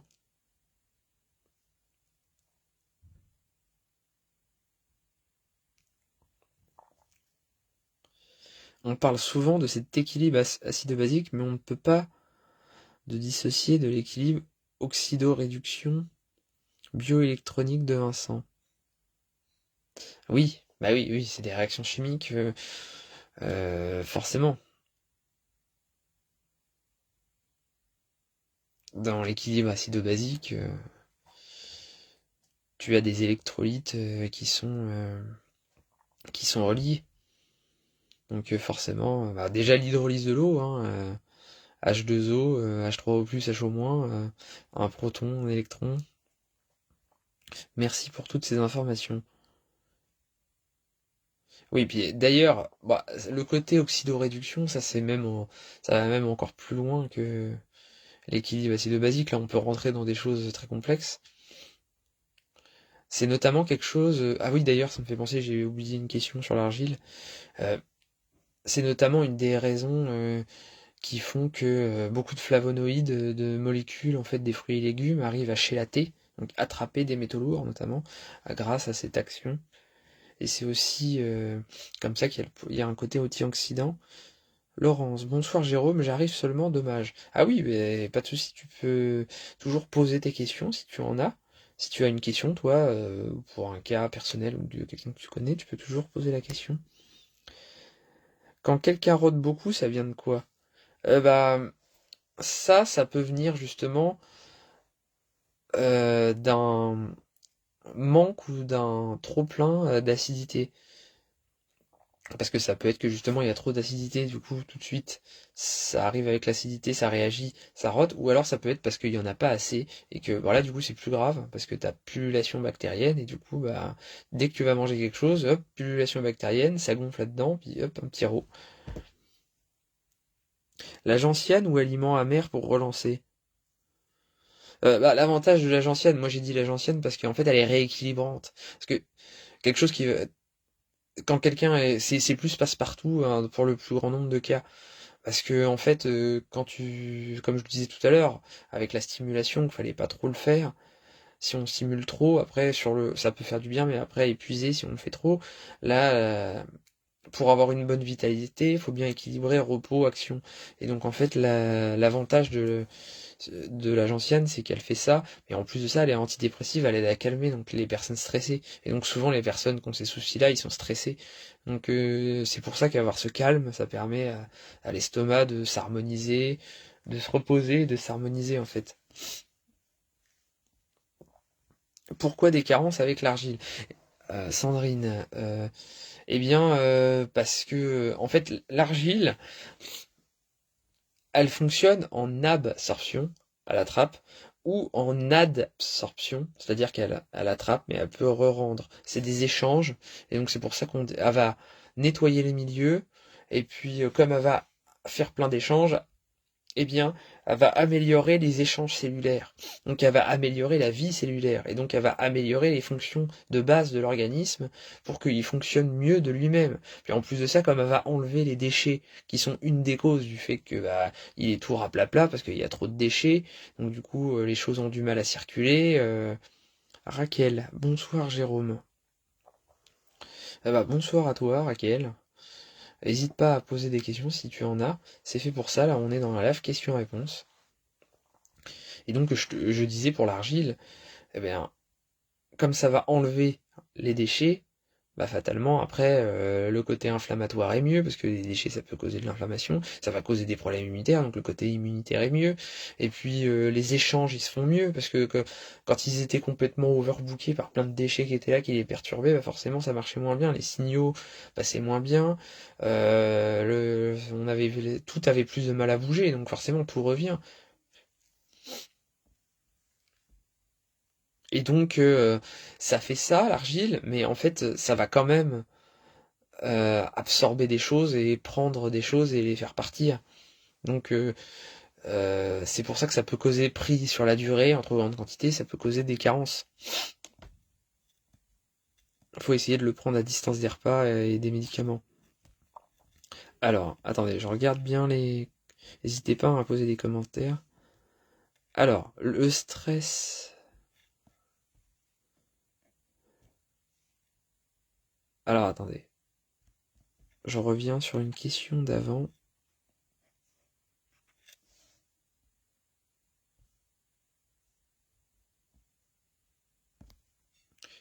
Alors l'argile, ça constipe ou pas? Oui, pris en excès, ça va constiper plus. Mais après, bah, si c'est pris en quantité raisonnable, il n'y a pas de souci. C'est le premier jour, je ne vais pas avoir les effets maintenant, d'autant plus que j'ai une bonne crève. Ah oui, oui, oui, c'est sûr. Mais et puis bah, en tout cas, sois attentive à ce que tu ressens. Si tu vois des symptômes, ça peut être que justement tu vas trop vite, par exemple.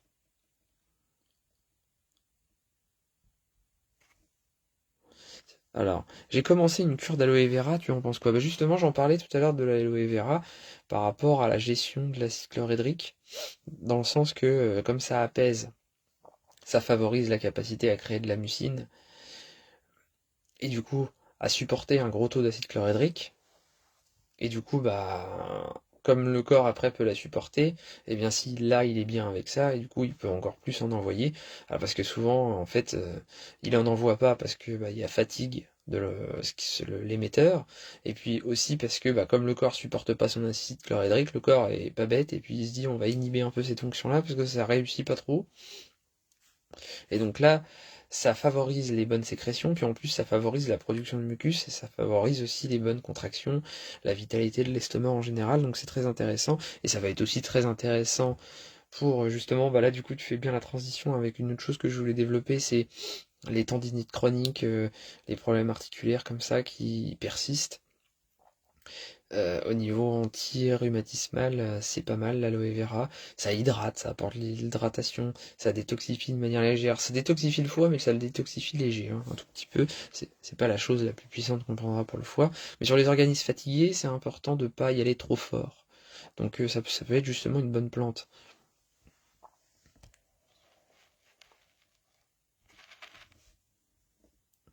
Alors, parfois j'entends dire que l'aloe vera au long cours, c'est pas terrible pour le foie. Oui, tu as un peu, parce que tu peux pas si tu détoxifies ton foie tout le temps, c'est pas bien. Tu vas le surfatiguer. Déjà de un, et puis de 2, t'as quand même un petit peu des molécules un peu qui sont typiques de l'aloe vera, mais qui du coup, prises tout le temps, peuvent s'accumuler et devenir toxiques. Donc oui, ça va pas forcément être terrible.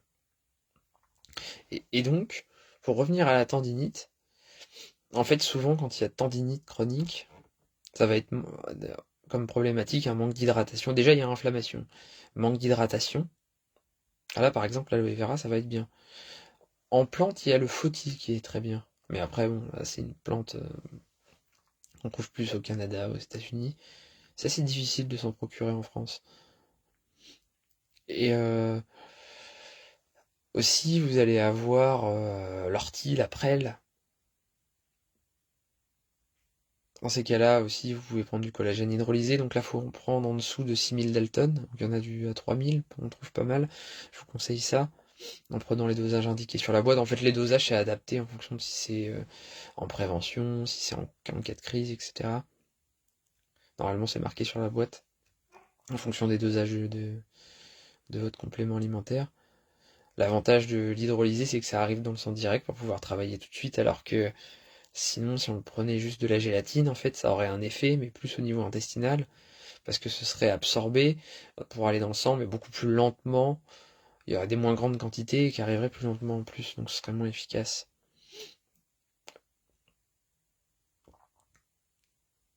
Avec plaisir, je t'en prie, Sandrine. Et puis aussi, du coup, pour revenir sur le côté tendinite, eh bien, ça va être important d'avoir justement cet équilibre alcalin au niveau digestif. Parce que si tous les éléments sont en contact, donc l'avoir au niveau digestif, ça va être très important. De bien se minéraliser aussi, donc là pareil, hein, ortie, prêle. Je prends 30 millilitres le matin à jeun avec un jus de citron et un peu de miel. Bah oui, oui, super. Après, du coup, faut que tu sois attentive à tes ressentis, c'est à voir si tu as des symptômes ou pas. Si tu as des symptômes, faut que tu les écoutes et que tu agisses en fonction pour augmenter ou diminuer la dose. Enfin là, du coup, si c'est des symptômes, faut plus diminuer. J'en prends pendant combien de temps? Ma fille m'en a ramené 1 litre des Canaries. Là, pour la durée, ça dépend de toi, de tes objectifs, de ta vitalité du moment. Euh, Tu peux faire une cure de 1 mois. Après, au bout d'1 mois, euh, voire ou 3 semaines, parce qu'en fait il y a plusieurs façons de switcher, ça peut être faire des cures de 1 mois, et puis attendre de voir si on continue ou pas, et puis par exemple tu peux switcher au bout de 3 mois, arrêter, mais des 3 mois c'est long hein, pour une détox, hein. Mais il y a une manière de switcher qui est pas mal, c'est de faire 3 semaines, une semaine de pause, 3 semaines, une semaine de pause, 3 semaines, une semaine de pause. Ah bon, hein, faut pas le faire trop longtemps, faut le faire maximum 3 fois. Déjà tu le fais une fois, puis après tu vois. Donc pas plus de 3 mois pour les détox. Enfin voilà, là le printemps, sur le printemps tu peux faire une détox. Léger, adapté à ta vitalité. Si tu vois des symptômes, tu arrêtes, puis après tu reprends plus bas. Pour pour la durée, donc comme je te dis, ça dépend de ta vitalité, et ça dépend de tes objectifs, parce que si euh, tu vois que t'es très très très fatigué au niveau du foie, bah ça va servir à rien de mettre des gros dosages, ça va être le pire que mieux. Donc là, dans ces cas-là, il faudra prendre des petits dosages. Il faudra que tu vois les choses sur le plus long terme pour que ça s'améliore. Et du coup, il faudra que, comme tu vois sur le long terme et qu'en plus t'es fatigué, à stimuler tout le temps, ça va fatiguer à des moments, donc il va falloir prévoir des pauses. Et donc au plus tu seras fatigué, au plus tu feras des pauses sur cette durée, et donc au plus tu allongeras la durée, et puis au plus t'es fatigué, et au plus tu baisses le rythme de croisière en fait. Et donc c'est pour ça qu'il faut être attentif à son ressenti, etc. J'ai une faiblesse musculaire de l'épaule suite à un surmenage sportif, tennis, avoir douleur neuromusculaire, tisane, anti-inflammatoire, point d'interrogation, autre. Oui, donc déjà, bah, même conseil que ce que je disais tout à l'heure, reminéraliser, apporter de l'alcalinité. Bah là, par exemple, l'herbe de blé est très indiquée. Euh,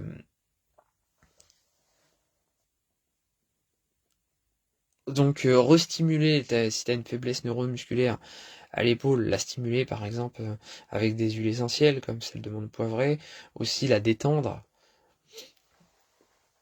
Donc voilà. Tu peux utiliser des huiles essentielles, donc, comme je te disais, comme la menthe poivrée. Tu as bah, le baume du tigre par exemple, ça peut faire du bien. Pour les tisanes, le fenugrec, tiens, on en parlait tout à l'heure. Là, pour ramener un coup de boost, ce serait très bien. Mais après, du coup, je te disais, sur le global, comme pour la tendinite, alcalinité au maximum, repos digestif, hydratation. Et puis faire des massages, bouger de manière légère. Par exemple, du qigong, des mouvements légers comme ça. Se masser, bien se détendre, faire des bains. En tisane anti-inflammatoire, par exemple, bon, bah, il y a le fameux curcuma, le gingembre. Tu as comment ça s'appelle la reine des prés. Donc là, du coup, tu as de l'acide salicylique, donc la molécule de l'aspirine. Enfin, la molécule, c'est pas la molécule mère directe, mais voilà, c'est une base de cette molécule de l'aspirine.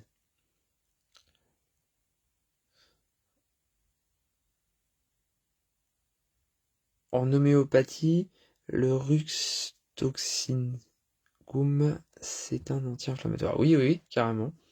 Oui, oui, tout à fait. Oui, oui, donc là, par exemple, aussi, tu peux faire des jus pour apporter de l'alcalinité. Enfin, sans excès, évidemment. Si tu fais pas bien des jus, tu les fais mal en les prenant mal par rapport à ton cas, ça peut aggraver les choses. Enfin, ça a aggravé, faut vraiment... Là, ça aggravera pas, normalement, mais disons que ça peut être pas bon pour d'autres raisons. Donc, tu peux faire des jus adaptés donc à toi. Donc, si tu veux, je peux donner des conseils. Alors,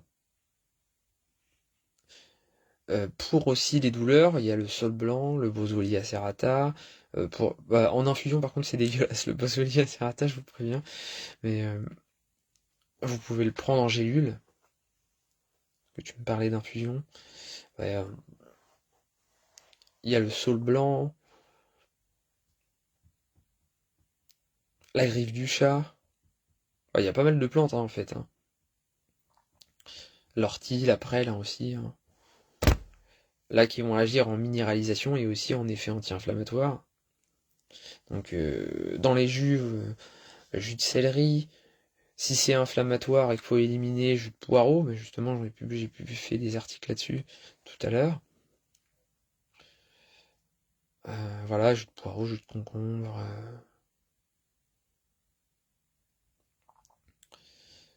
jus de carotte,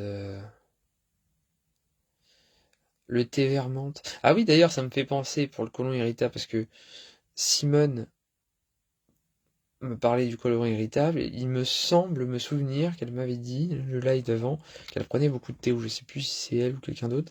Et justement, quand on a le côlon irritable, il vaut mieux éviter les excitants et le thé. Même le thé. Donc, en plus, ça diminue l'absorption du fer, le thé. Alors, il faut du temps, j'imagine. Oui, bah oui, oui, oui, oui, oui, forcément. Oui, ça se remet pas comme ça. Au plus c'est ancré, plus il faut du temps. Il y a en jus, par exemple, il y a le jus de noni qui est un antidouleur, qui agit sur les hormones de la douleur et en plus qui a un effet anti-inflammatoire assez incroyable. Et c'est dégueulasse aussi, donc il faut le prendre avec quelque chose de plus cool dans le goût. Donc bah par exemple des carottes, des endives, enfin les endives c'est un peu amer aussi, mais un petit peu de pommes, enfin voilà, vous pouvez vous faire une petite recette sympa pour camoufler son goût qui est vraiment pas terrible. C'est un mélange de fromage genre type maroilles avec des myrtilles quoi, on va dire, si pour vous situer. C'est pas ouf. Douleur de hanche, on masse avec quoi? Euh, Romarin à camphre par exemple, en huile essentielle, avec de l'amande poivrée, avec de la lavande par exemple, hein, c'est des exemples.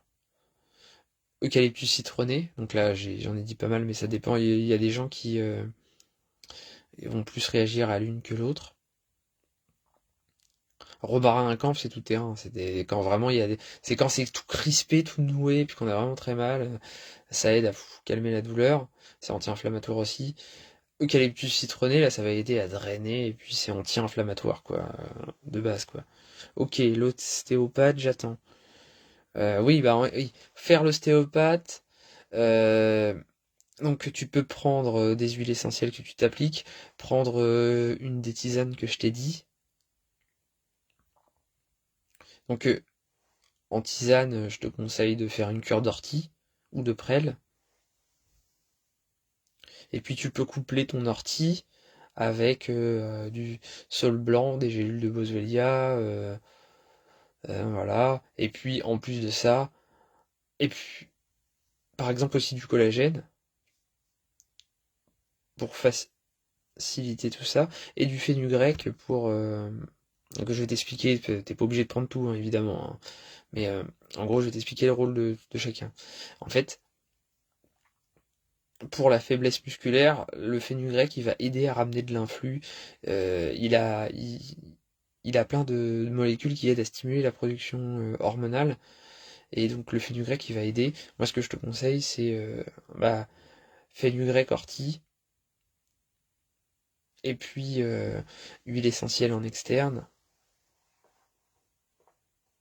Voilà, oui, ou bouillon d'eau, hein, comme ça t'as ton collagène aussi. Lily Angel, bonsoir Jérôme. Bonsoir à toi, Lily. Là, je suis en plein live questions-réponses, donc si tu as des questions, n'hésite pas, c'est le moment. Et aussi, du coup, Sandrine, d'avoir une alimentation équilibrée au niveau acido-basique. Donc, du coup, éviter tout ce qui va être acide, éviter tous les aliments qui vont entartrer le système.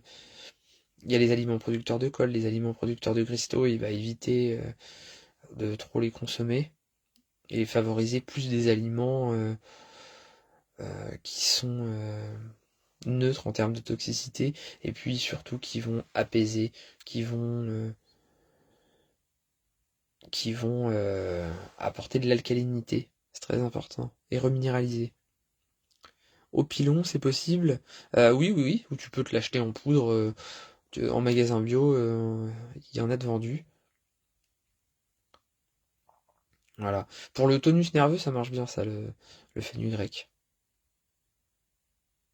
Sinon, après, en huile essentielle, en tonique régulateur, il y a l'huile essentielle de thym intujanol, mais là, bon, ça sert pas forcément à grand chose, faut plus que tu te concentres sur la douleur.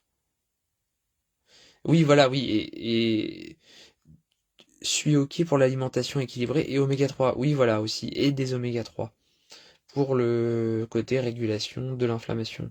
Exactement. Alors, Fabienne, que pensez-vous des probiotiques? Est-ce nécessaire? Pas nécessaire, non, pas forcément, mais c'est une béquille qui peut aider. Donc là, par exemple, le kéfir de fruits peut aider, ou tout ce qui va être fermenté, et aussi bah, des complémentations probiotiques. Sur des organismes très fatigués, ça peut être important pour requinquer un peu la personne. Merci plus plus. Bah, avec plaisir, je t'en prie, Sandrine. N'hésite pas si tu as d'autres questions. Là, pour moi, c'est bon. J'ai dit tout ce que je voulais dire.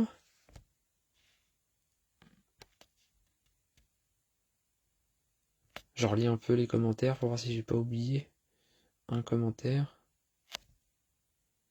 Merci, Fabienne. Bah merci à toi aussi. Et donc s'il y a des questions, n'hésitez pas.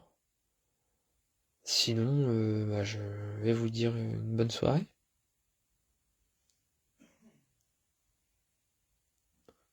Pas de questions, c'est bon. Bah donc, je vous souhaite une bonne soirée. Portez-vous bien. Et puis, euh, dites-moi les questions que vous avez pour le prochain live questions-réponses, parce que je vais faire un live questions-réponses par semaine minimum. Donc éventuellement, je pourrais même en faire deux. Donc quand vous avez des questions, posez-les.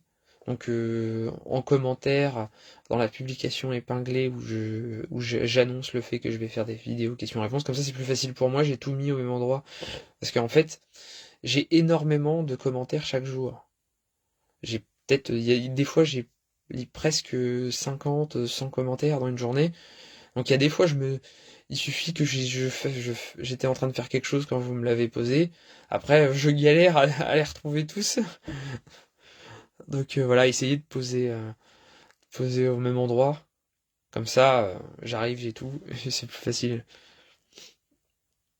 Le soir, il faudrait manger quoi? Bah, en fait, tout dépend de tes objectifs. Par exemple, quelqu'un qui fait beaucoup de sport, qui veut prendre du muscle, lui, et qui veut gagner en performance, comme il a fait des gros efforts toute la journée, il a intérêt à ce que pendant qu'il soit dans sa phase de repos, il ait des glucides qui y arrivent pour que pendant le repos, son corps, il ait de l'énergie pour fabriquer du muscle, pour faire les réparations qu'il y a besoin dans son corps. Alors que si... Donc là, du coup, ça va être intéressant de manger des choses, de bien manger le soir, même si, par exemple, au contraire, toi, tu veux perdre du poids, bah, manger le soir, ça va pas être terrible. Donc, il faudra plus éviter les protéines pour bien dormir paisiblement, éviter ce qui est lourd à digérer en général, éviter l'excès de gras et prendre plus des choses légères à digérer, par exemple des légumes, donc en évitant l'excès de fibres évidemment, qui peuvent être pas bien. Un rhumato m'avait dit d'éliminer les tomates et haricots verts qui sont très acides et inflammatoires. Oui, bah, le problème en fait des tomates, c'est que elles sont très acides et elles vont limiter la digestion des glucides. Attends, j'étais en train de regarder en fait les commentaires. Merci Lily Angel. Merci, bonne soirée également. Bah, je t'en prie, bonne soirée à toi aussi, Lily. Donc pour les tomates, ça va. C'est pour ça que en fait les Italiens quand ils font de la sauce tomate, eh bien à la base ils la faisaient cuire pendant des heures et des heures, voire il me semble c'est plus d'une journée voire 2 jours pour enlever cette acidité, parce qu'en fait du coup avec cette acidité qui est vraiment trop prédominante, ça empêche de digérer les glucides. Après la tomate, ça va être bien. Ça va avoir ça a des super vertus aussi la tomate, hein, riche en glutamine, donc du coup pour la bonne humeur c'est génial, pour la santé cardiaque c'est génial. Mais le problème c'est que oui il y a le côté acidité qui est pas terrible et puis qui peut être déminéralisant en fait. Du coup quand pour les douleurs articulaires sur la durée ça va pas être bon. Et haricots verts, bah en fait, c'est parce que avec les haricots verts, il y a des purines qui peuvent un peu. euh, il y a des purines, il y a le fait que. Mais bon, il n'y en a pas des quantités extraordinaires non plus. Et aussi, il y a bah, le fait que, oui, c'est un peu lourd à digérer. Ça peut faire des. Ça peut être compliqué à digérer. Enfin, mais après, c'est un bon aliment pour perdre du poids, les haricots verts. C'est un aliment idéal. Des fibres, gestion de la glycémie avec les haricots verts, des bonnes fibres pour le bon microbiote. Et puis, Et puis en même temps, arrivage des nutriments, donc notamment le sucre lentement, donc super pour la gestion de la glycémie et du coup la gestion du poids. Alors, Lily Angel. Sur un autre sujet, ça m'intéresse de savoir, après une longue période d'antibiotiques, comment nettoyer son organisme STP. En fait, quand il y a eu une longue période d'antibiotiques, le but, en fait, c'est de détoxifier le foie en douceur, tranquillement, parce que du coup, comme il y a eu un gros apport d'avant, faut pas détoxifier trop puissamment pour pas que tout ressorte comme ça trop vite.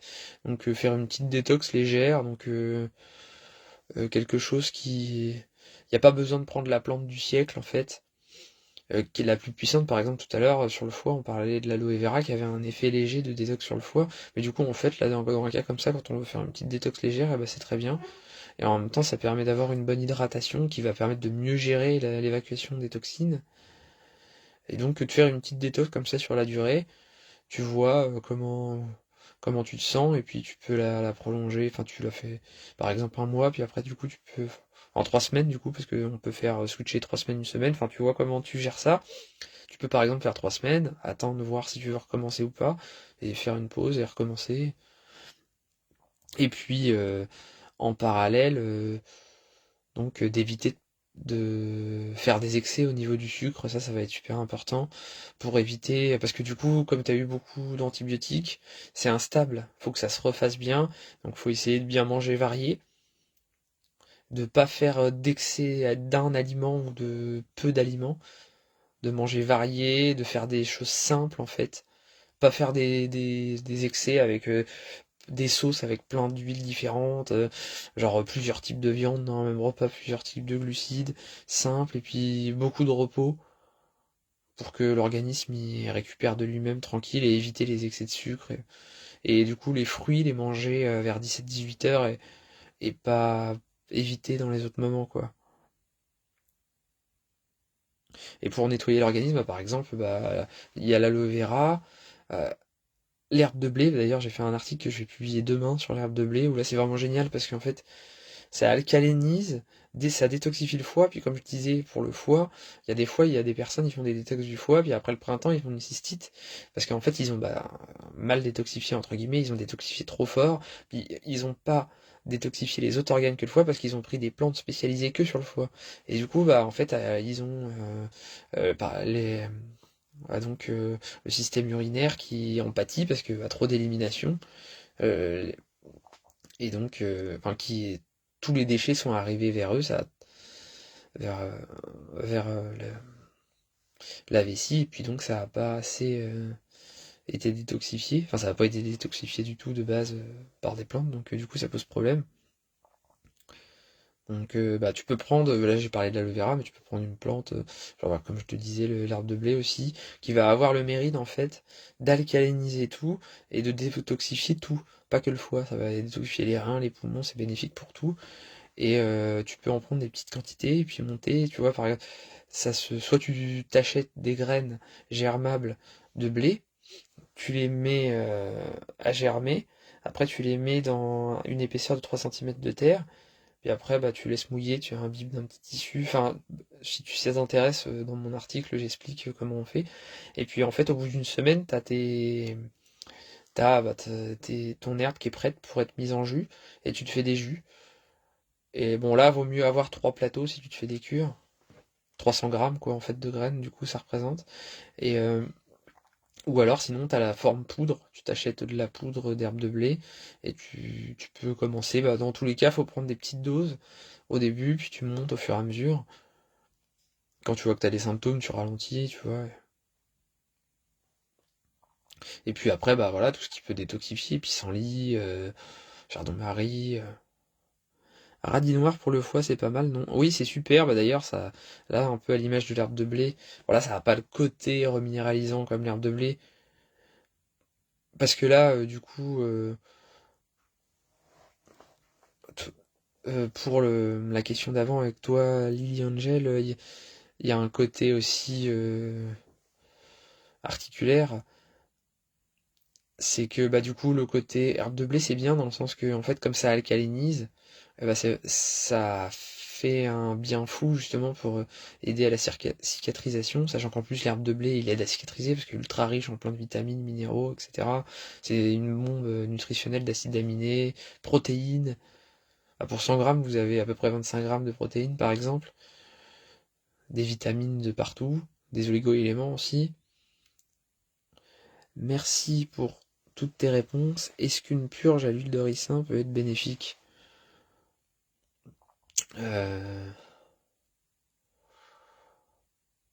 Oui, mais en même temps, c'est pas nécessaire. Parce qu'en fait, après, ce qui est bien, c'est qu'au moins comme ça, t'as nettoyé.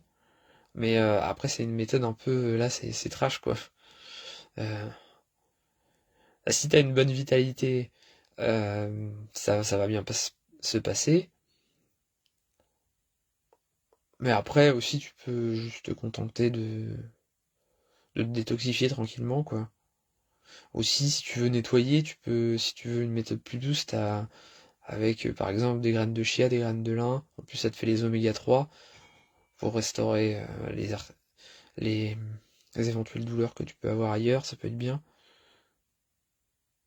Mais après, oui, l'huile de ricin, du coup, ça peut être bénéfique, oui, mais court, et puis ça sert à rien donc pas trop long. Si t'as une bonne vitalité, tu peux le faire court et intense. Sinon, si t'es un peu raplapla, je te conseille plutôt de faire tranquille. Bonsoir, même. Et puis, voilà, t'orienter vers, par exemple, des méthodes plus douces avec les graines de chia, les graines de lin pour faire un balai ou le psyllium. Sinon, aussi l'argile. Tu mets à infuser la nuit, au moins 4 heures en tout cas, l'eau, puis après tu la bois, peut-être pas avec, en ayant remué et puis bu l'argile, peut-être pas dans un premier temps, au début peut-être sans le faire, et puis après petit à petit tu peux te mettre à boire l'argile.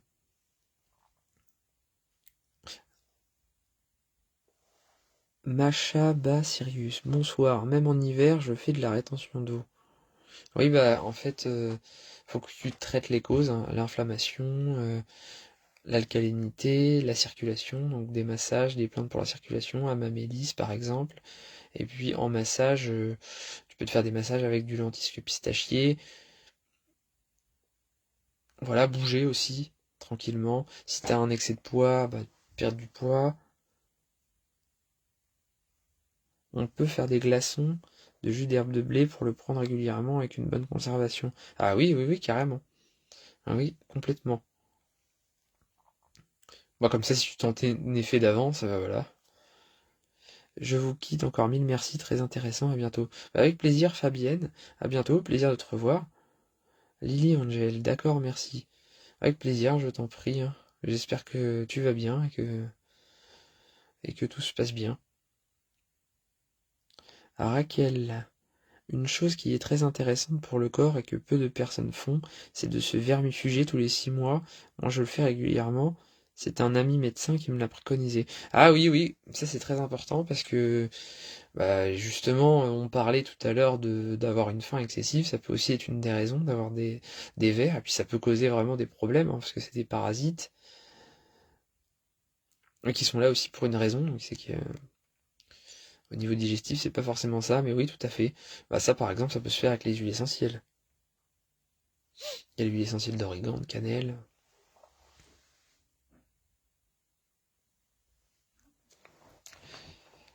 Voilà.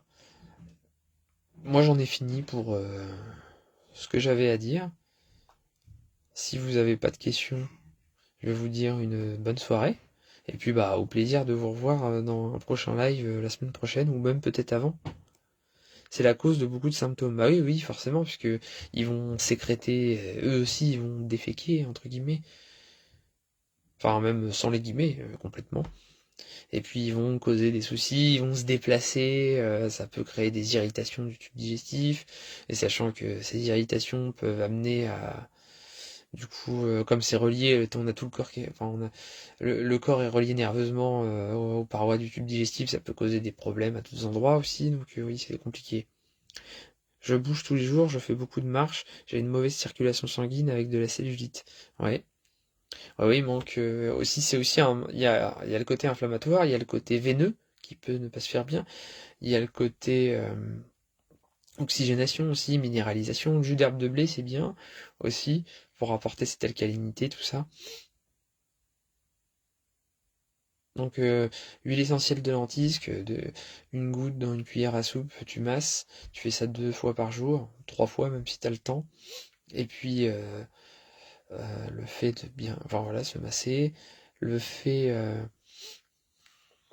de comment dire, prendre par exemple la mamélis en interne, il y a les feuilles de noisetier aussi pour la circulation. Et puis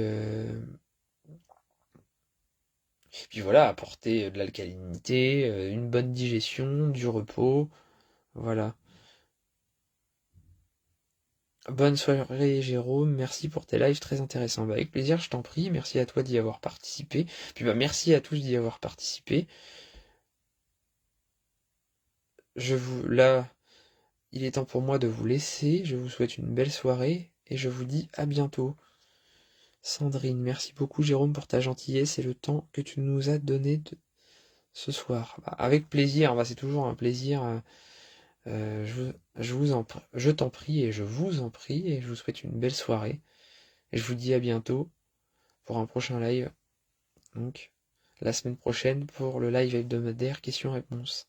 Et puis bah avant le 7, donc, donc très bientôt, le 7 vers 20h, je vous redis l'heure exacte, pour un live sur l'iridologie avec Nathalie Loriot, iridologue et naturopathe. Belle soirée à tous. Alors avant vermifuge, je prends Fluvermal. D'accord.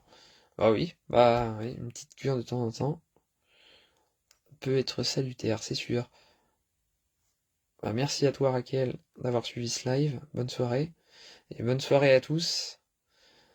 À la semaine prochaine. Enfin, non, pas la semaine prochaine, au 7 mars. Donc là, on est le 5, c'est dans 2 jours. Oui, c'est ça, on est le 5.